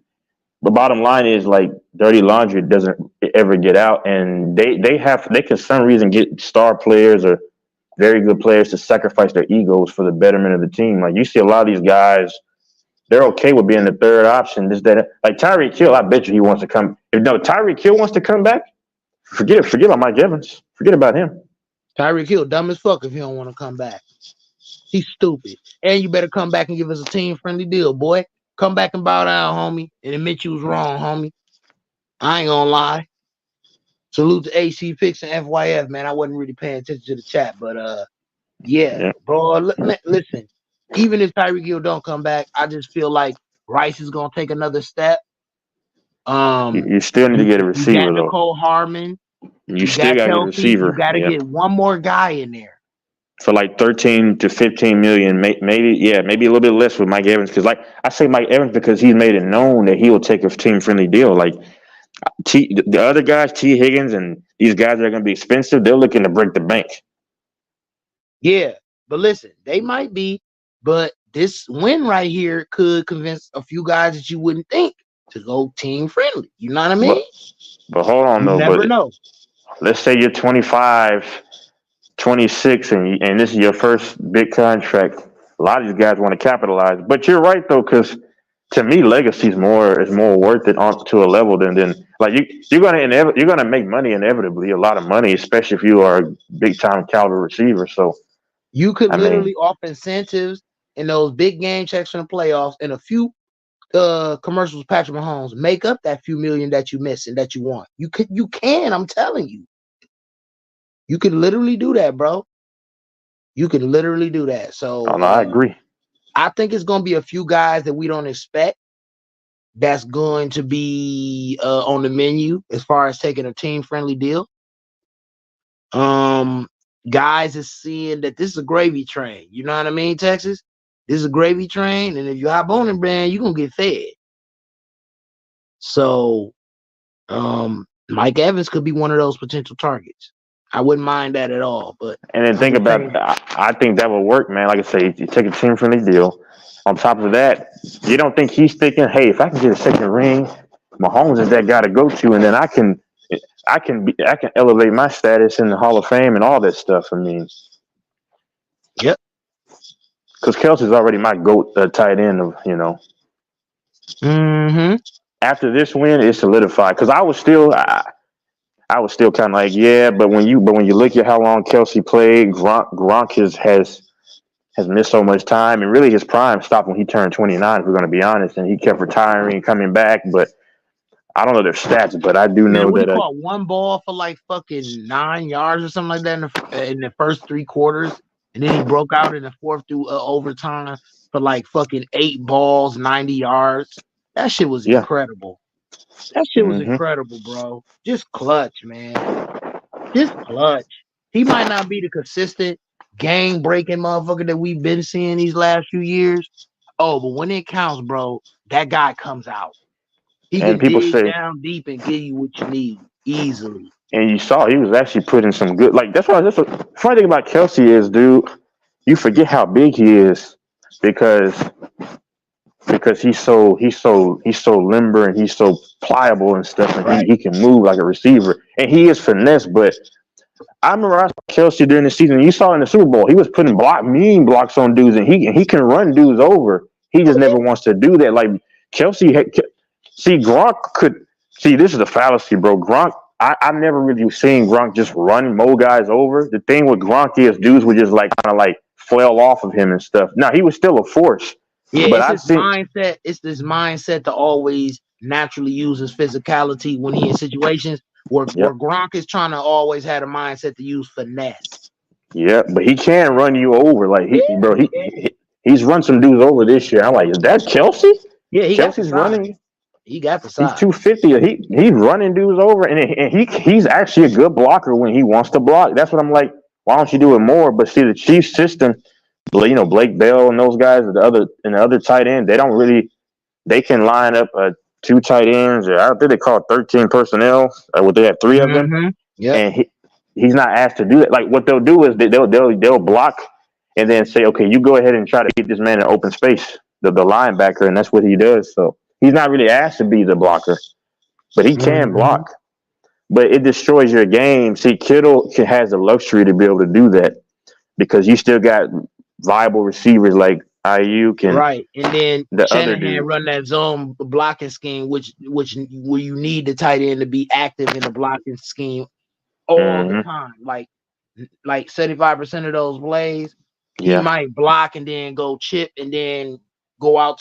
It's just all kind of shit that and catch a dump off and take off. Yeah, like he just do all kind of shit out of the blocking scheme. Where Kelsey has other guys around him that opens up things for him to study, go across the middle and stuff like that. So it's kind of the same, but kind of different.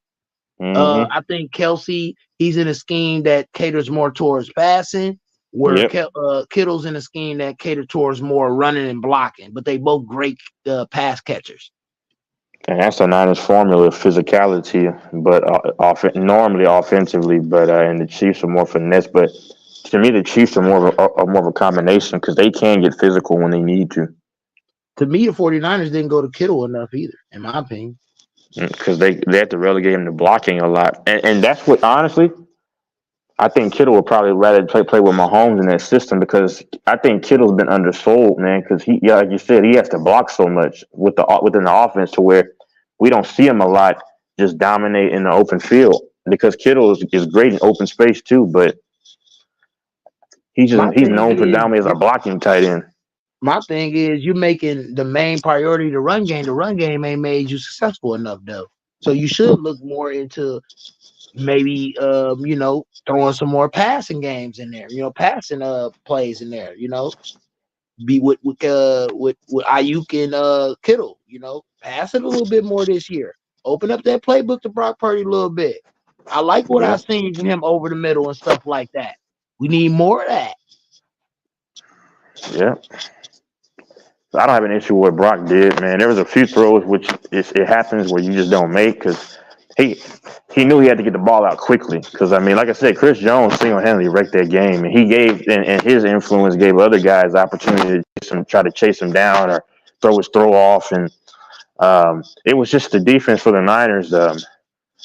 I think that was a big issue. Of course, Debo didn't do his thing, and these guys didn't do their thing. Some of that could be on Shanahan, or it's just I don't know. But that Chiefs defense, I mean, You they see, found. Debo was like Yep. hobbled, and then he tried to come back into the game. Yep. The thing is, bro, I don't know. I'm not gonna say, oh well, he was injured. That's the reason why he wasn't effective. No, fuck that, bro. You came back in, you wasn't effective.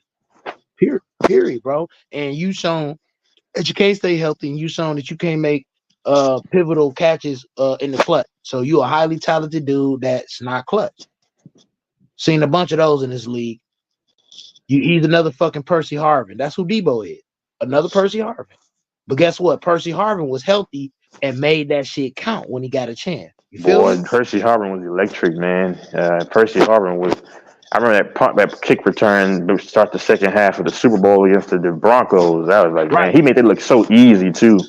Right, but what I'm saying is, you talk about guys being so talented, but when it counts and it's time to show that athleticism and talent and utilize it, they can't do it.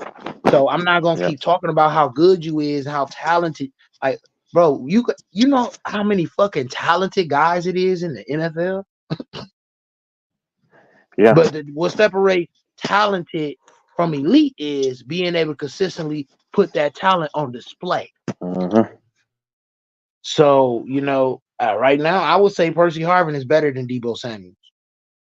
Until he can show in a big game, bro, you ain't shit to me, bro. You can't stay healthy, and you're just not clutch enough. He ain't shit to me till he can show me. For real, you got to show me. Forget about the talking rumors. You got to show me. Mm-hmm. He ain't do it. He did not do that. Unfortunately. But shoot, man, I'm rolling on up now. About to get ready to crack me a brewski and do my thing, man. Yeah. I think Mahomes has a chance to be the GOAT, but we'll see. We'll see. I'm ready for this baseball and NBA. Well, playoffs still a little ways away, a little bit of ways away. I'm getting ready because I want to really get into this NBA. I know you'd have made a boatload off the baseball. Oh yeah, man, beautiful, man. Because that's the number one for me right there. Study it. I'm getting back to the NBA too, man. The NBA, it's piquing my interest again. To be honest with you, and because I'm actually seeing decent basketball, decent. It's kind of reminding me of back in the 5, 6, 7 years ago. Talking about that 2019, 2018, right up in there. Around there, yeah, around there. I never thought I'd be back in the NBA. To be honest with you. And dudes got to give the NBA a chance, man. These refs be on bullshit, and sometimes these stars don't show up to play. But stars show up to play, and the referees let these guys play, man. You have some of the best basketball we've seen. No. I've loved the NBA my entire life. It was up until after the bubble. I was kind of like, So the last 3 seasons, the NBA, yeah, I mean, I used to love the NBA my entire life. But it's a pretty kind of an easy game to understand. But then of course, you got different concepts like the boxing one, which is like a full court type of concept defense wise, That some I had to understand what that was about. But it's basketball. It's a good game though. I know I've crapped on it a couple of years ago, but if you had known me back in the day, I love basketball, and baseball is always that sport for me. But I mean, basketball, I used to love it, man. It was only this last 3 years where I was kind of like, But I understand that a lot of people, don't like how the NBA look right now, and just in the last few years in general. But we're in an adjustment phase where you got the new superstars are learning how to play, and the old superstars are learning how to adjust on their way out. And a lot of people don't like that the old superstars are not consistent as they used to be. and carrying the league, and they can't accept that. So they try to say, "Oh, the whole NBA just trash. The referees, they, they too hard, they too light on the whistle, and all these other different things that you're trying to say that's watering down the league or fucking the league up." When it's really, guys like LeBron and Steph Curry, they're not fucking you up every night. They're giving you every other night. When you used to every night, and you used to seeing both of them in the playoffs deep. And it's not happening like that no more. You know what I mean? So it become boring to people. So I understand. That's what it is for a lot of people. Because like same thing with the Jordan fans, they probably still hate this era because they're caught up in 1995 and or 96. All right, and then you got guys like Kawhi Leonard ain't stepped up to be no MVP or scoring champion or the face of the league yet, and they keep saying this nigga like Michael or Kobe. How? Jason Tatum, you had a chance to win finals. You didn't step up. You're trained by Kobe. How?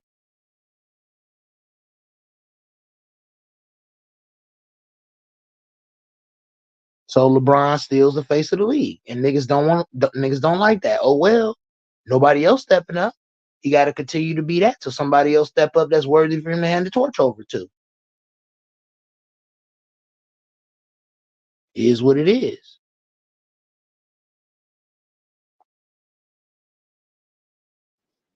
Yeah, I think Bron needs to try to get this 5th ring ASAP. I think he'll still finish 6-6. Oh yeah, he definitely got to get this 5th ring ASAP. He don't got time to waste. No time to waste. Which is why he posted that what's the name a few weeks ago? The thing, the hourglass. And he did have a reactionary post after a loss. I forgot which loss it was, where he had to do, he was throwing up the deuces, going through the tunnel. Yeah. Like he was retiring. Mm-hmm. It's just him being old. A bad loss put you in that mind frame. He already said that he was thinking about retiring last year. Like, come on, bro. This what happened. Like, bro, I don't understand. Y'all think LeBron is so different than everybody. He is, as far as talent and what he's accomplished early on and longevity wise. But personality wise, nigga, he just like everybody else that's been so great for so long and kind of like still trying to keep themselves at that great level and seeing that they falling off and can't accept it, kind of. And he's going through the mental rigors of battling with being old. You know what I mean? So when he take a bad loss, he be like, "Oh fuck it, I'm gonna retire." He ain't really going to, but bro, he's so close to retiring and been through so much, bro. That's what'll happen when you expect greatness and you have a bad loss and you old, bro. Like all these dudes, like, see, the thing is, we in a social media era where a lot of guys like Jordan and them, a lot of their fans will say, "Oh, Jordan would never post that, never say that, bro." He probably would post and say shit even worse. You know what I mean? He wasn't in this era. That's a dumb thing to say. For you to see. Yeah, that's hypothetical. Yeah, but I'm just saying the guys. No, I'm saying what they're saying. Yeah. Yeah, but you know that everybody fucking be on social media. Everybody does. The only reason why Jordan don't be on social media because by the time social media got famous and shit like that, he don't need to be. You know what I mean? But in the midst of his fame, like him being young, you telling me that motherfucker wouldn't have been on social media talking shit? What? You telling me that he wouldn't have been on there trolling about his retirement if it was in this era and he retired, did all that shit? You know what I mean? Come on now.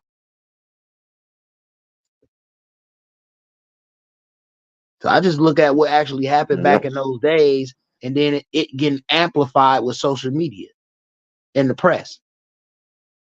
And then he had the whole fucking press in the chokehold. Jordan did. Talk bad about him, you don't get an interview.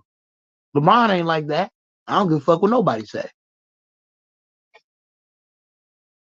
Do he push buttons behind the scenes to make certain narratives and make shit go his way? Yes, every fucking star player do, because they want to be held in a high standard no matter what all the time, which is narcissistic.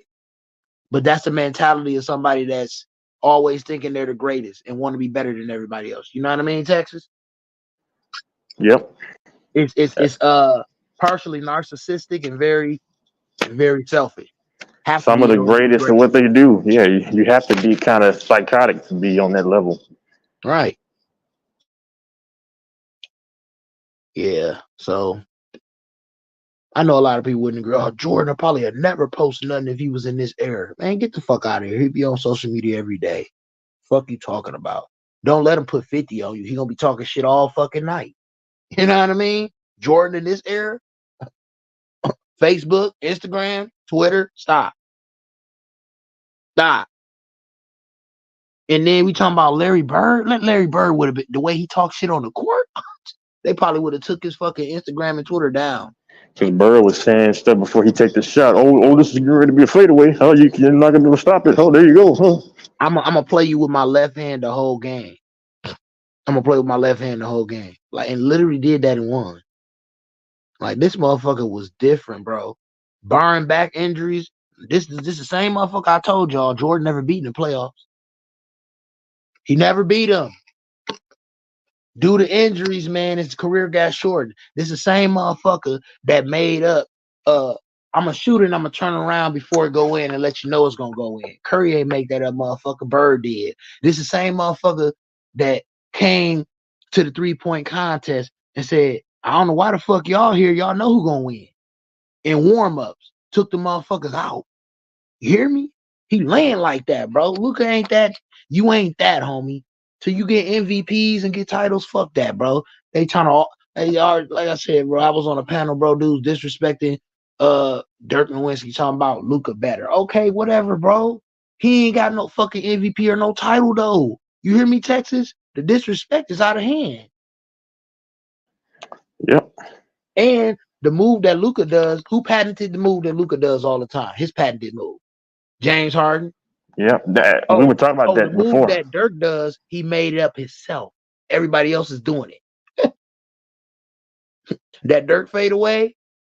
Oh, being a 7-footer, shooting middies and threes.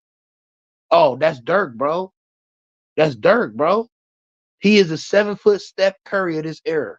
If you listen, I'm telling you, bro, Dirk gonna have at least one more title and at least one more MVP if you put him in this era. And I'm talking about if you put him in the last 5 years, 6 years.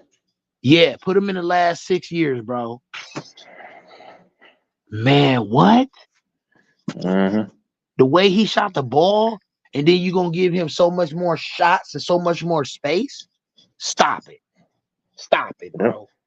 One of the greatest ever, bro. Stop it. He's so underrated because of what he was able to do within that set amount of time. And then you compare, if you give him that same amount of time in this era, bro, he's going to have substantially greater numbers. He was the best 3-point shooting big in that time that he played. Now you put him in this era with more space and more 3-point shooting. What happens, Texas? Yep. Like what he can do. That ain't a guess. That's just logical. Peja Stojakovic. Guys like that, put them in this era. You thought they was great? Like I said, Reggie Miller, Ray Allen, bro. You thought they was great?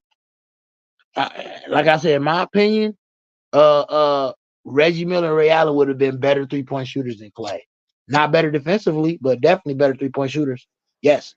And if this they can like come this off whole screens and come off screens and do shit like Clay, you crazy as hell. Look what Reggie was doing. Bro, he was shooting hella threes already back then, more than what he was supposed to. And this is the problem with yeah, so go ahead. This is the issue with Luka. We discussed this before, but yeah, his game is primed after James Harden, but the problem is Luka is a great pick and roll guy, but the problem is, of course, he has to be the center of attention with the ball all the time. I mean, and you can still kind of get in his head because if you're able to pester him on defense, if you're able to especially sneak up, if you can sneak up, forget about what he need to do defensively, he'll just get all the way out the game. And that's still a problem, and that's the issue. Because somebody told me, oh, he's gonna pass LeBron James in one world because you can get in his head still by slithering in, but right between him and over the screen. and then staying like even with his hip and everything.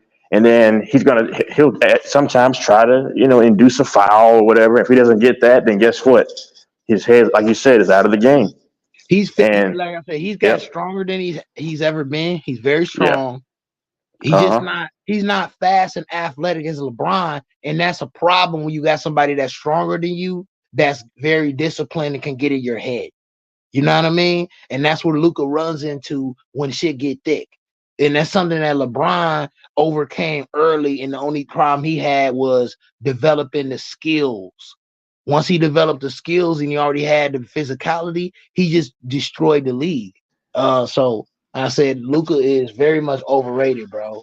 Very very skilled, and he one of the best players in this league, and showed himself to be a great player right out the gate. But to say that he's better than Dirk Nowitzki, you're out your mind. Yeah, I mean, he can definitely become better than Dirk just off of stats, but Dirk finally did get that ring. I think Luka gets one ring. But he got an MVP too. Oh, yep. I think Luka can get that, but this dude is averaging damn near triple double, still ain't got an MVP yet though. That concerns me. And they try to bring his name up in the same light as Dirk. If he already got an MVP and he been to the West Finals, then I can start saying, okay, yeah, he probably is better than Dirk. He just need a better team around him, and I can start. He went to the conference finals in 2022. But the thing is you ain't been to the finals and you ain't got no MVP. You got you said it. You said finals. You know what I mean? You can't. I can't do that. It's not fair. It's not right. Oh no, not yet. But I think he will eclipse Dirk because of his scoring prowess. He can do that at a high level. Yeah. But easily, individually, he will be the greatest Dallas Maverick ever. Yeah. But will people hold you in higher regard than Dirk if you never get an MVP or a title though, and you just stuff the stats up? You know what I mean? I think, and Dirk was slept on too for his. Because he wasn't just a spot up guy. He was able to beat you off of a pin down, spin around, lay it up, or even dunk it. Uncle Drew. He never had an Uncle Drew. Oh man, and Dirk was he was selfless, and if he played with Uncle Drew, Kyrie, that would work better wonders. And Luka is not the shooter that Dirk is. Man, listen, if Dirk had Uncle Drew instead of fucking Jason Terry, he probably would have had one or two more titles. Man, stop. Exactly. Because like Kyrie is a 3-level scorer, and he's a slept on passer in my eyes. He's the eye test, but he can score from all levels. He done came back looking pretty good. That Lively and Gafford came out fucking destroying the. Lively was seen that? Wait, go ahead. Gafford put like 16 and 8 on the Wizards. He fucking destroyed their ass. He got traded to the Dallas Mavericks, right? Yeah, and Lively came out fucking getting every board, bro. They wouldn't. Lively, yeah, they got him in the first round, right? Yeah. That's deadly. That's deadly, bro. I remember Gafford. Two young bigs, bro. You hear me? Shit. Yeah. And that's what they had to replace because, I like what's his name, Wood, but he was a defensive liability. He would get you 20, some boards, but he was a liability. He's kind of like AD. Like, he needs somebody to kind of be a presence in the paint defensively, and he could always come and side swipe or, come help. He's a decent help defender, but just on ball in the paint, roaming around, that's not what he is. You seen Victor Wembanyama get a triple double with blocks last night? No, I didn't see it. I didn't watch it. Fucking 10 blocks and like 18 rebounds, some shit like that. That boy was going crazy. If they can actually get a team around him in the upcoming years, then he can definitely be a top 15 player of all time. Yeah, as I said, they just a few pieces away, in my opinion. Bro, he getting stronger as the season goes on, bro. You can see him physically you can see his arms is getting bigger and shit, bro. I'm dead serious. They got a decent young supported cast. Who's that guy with that Hispanic name? Hispanic last name. The one they be trying to make the point guard or Saison or whatever you want to call him. Damn, what is his name? He's a guard. Oh my god, I can see him right now. Number 20, I believe. Dang it, I forget his name. I can look him up. I forgot. I mean, they got passing the ball more. He's passing the ball more. Because you can't be on the court for Greg if you don't know how to move the ball. When that motherfucker rolls to the rim, bro, he damn near unguardable. Because he could just dunk it over you. Bro, you got to go look up this play where he just took the ball, bro, off. He just jabbed it, turned around, faced up, drove it, and just dunked right on Pearl, bro. And listen, that's either blocked or it's not going in with a lot of guys.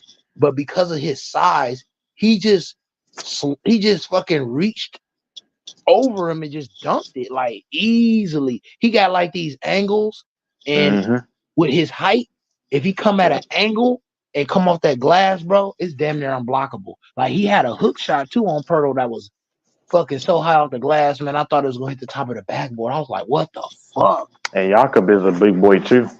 Bro, 7 foot plus. He blocked Jakob Pirtle like 2 times in a row. Blocked Scotty Barnes from the back. Scotty Barnes like, ain't no way, that's a foul. They like, nah, bro, you got blocked, homie. And it's hard. I mean, he's mobile. I mean, and it's hard to just, even at some of these guards, it's hard to, like, Chris Paul loves that 1-2 crossover pull up. It's hard for dudes to get that. Even 6'7", 6'9" dudes. I mean, him and KD going back and forth early in the season. KD couldn't get that shot off. Yeah, he laying like that, bro. Because Jakob is not like Yao Ming. Like Yao Ming, 7'6", 7'7", whatever he was. He was a little bit taller, but Yao Ming wasn't that athlete. I mean, he's athletic. What he's doing, yeah, he has potential. I hate to say it, bro. He has potential to be the GOAT. He do, because defensively he just so fucking good, bro. And then offensively, what he can't do, literally. And then the size is. He's a demigod, bro. He's a creature. A demigod, bro. Like, for real, bro. He is a demigod. Man, I mean, yeah, he could be the GOAT, of course, if he can get rings. I mean, like I said, I don't want Greg Popovich. Really health thing. It's health and teammates around him. You got the great coach. How is Popovich gonna last 10 more years? No. Nah. So you gotta start looking at somebody that can replace Popovich and having the right pieces around and making sure he's healthy, building his body up every year and stuff like that. If you stay on track with all them things, man, we talking about MVPs, titles, defensive player of the year. Listen, he's gonna probably he rookie of the year, and listen, if he do enough, he could be most improved too. Bro, he could go on a Giannis type of run. You think he could be a DPOY eventually? Bro, he could be, no doubt. Bro, he could be a Giannis. Bro, it's gonna be a Giannis LeBron type of vibe he gonna give off with this next 6 to 7 years we looking at right here. He even gave Giannis problems on both sides of the ball because Wembanyama can move. Yes, he can, bro. He can dribble. I mean, he reminds me of better than Giannis, bro. Way better than Giannis and better than KD in my opinion. And his hands is, bro. You see his free throw routine? Yeah. He don't bounce the ball, no, he just holds it out. And then fucking swish. Like, I'm like, what? He just different.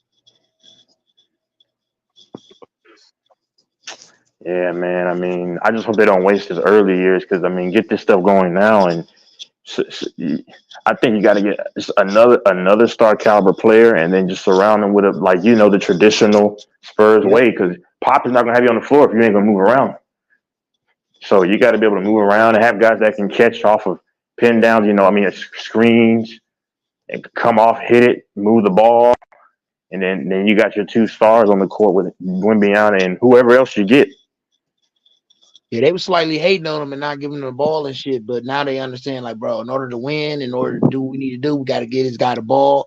I don't like this new rookie coming in here and they like, oh, he this and he that. But yeah, bro, he's shown that he's that. So I'm a trust in that and I'm believing that. And now they playing together, man. And you should be running like 7 pick and rolls. That's probably an even small number a game because listen, what happens is that no one's going to stop it. But then if someone, the worst thing that can happen is that, somebody's going to try to put a body on him, and then, okay, that can easily be a foul. And then You're going to the line. You see? This another thing you can look at too, bro. He developed this fucking Euro step up and under pass, bro, where he Euro steps into the fucking paint, and if you stop him, he'll You can up wrap it fake it around. and come Oh yeah. and wrap it around or come down under you and pass that bitch, bro. And you can't stop that, bro. He was doing that multiple times, bro. I'm like, what the fuck? So he's pretty much like it's a combo of a 7'5" guard, a wing, and a big man. Bro, he is unbelievable. He is definitely, bro. Listen, when he get his, bro, when this dude get fucking 27, 28, bro, he gonna be just unfucking guardable. Just unguardable, like period.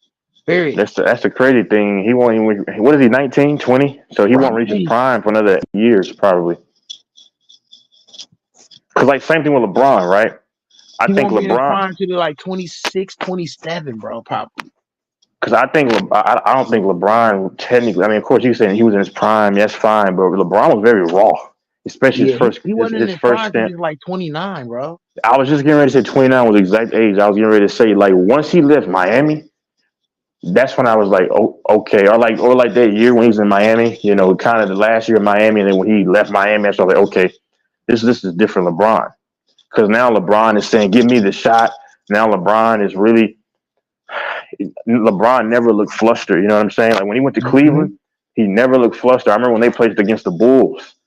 Blatt was getting ready to call some bogus calls for some, not even Kyrie, I don't think. And LeBron was going to be the inbound. And LeBron said through that, you know, let me just hit it out to the deep midi, and then he hit it. I mean, you just saw LeBron had it all when he was 29 and 30. Yeah, but to me, Cleveland LeBron, you know, the second stint LeBron. Cleveland to me was the best LeBron. Yeah, but the Miami Ron was the best athletic version. He had like he had like 75% of the mind of second stint Cleveland LeBron with all the athleticism, and the athleticism made up for that other 25% at times. I think when he lost him, I think when he lost that series where he shot 50+% from the field, and you know he had a great series. You know, liars say that Kawhi shut him down.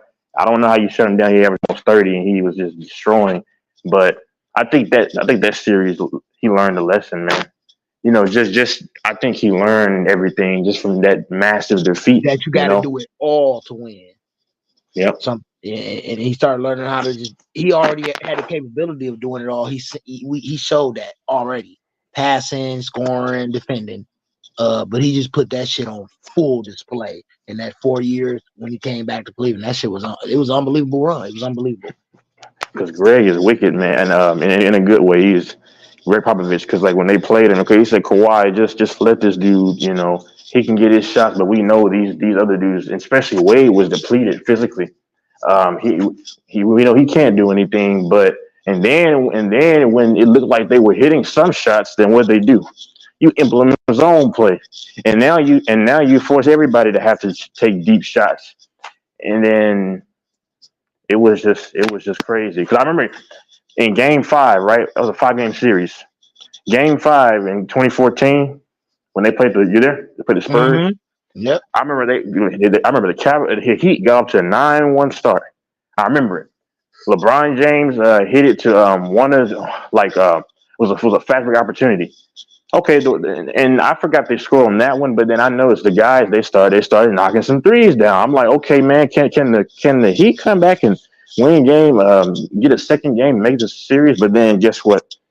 Popovich implements the some 2-3 zone, and then he switches it to 3-2 for a little bit, and then they start to.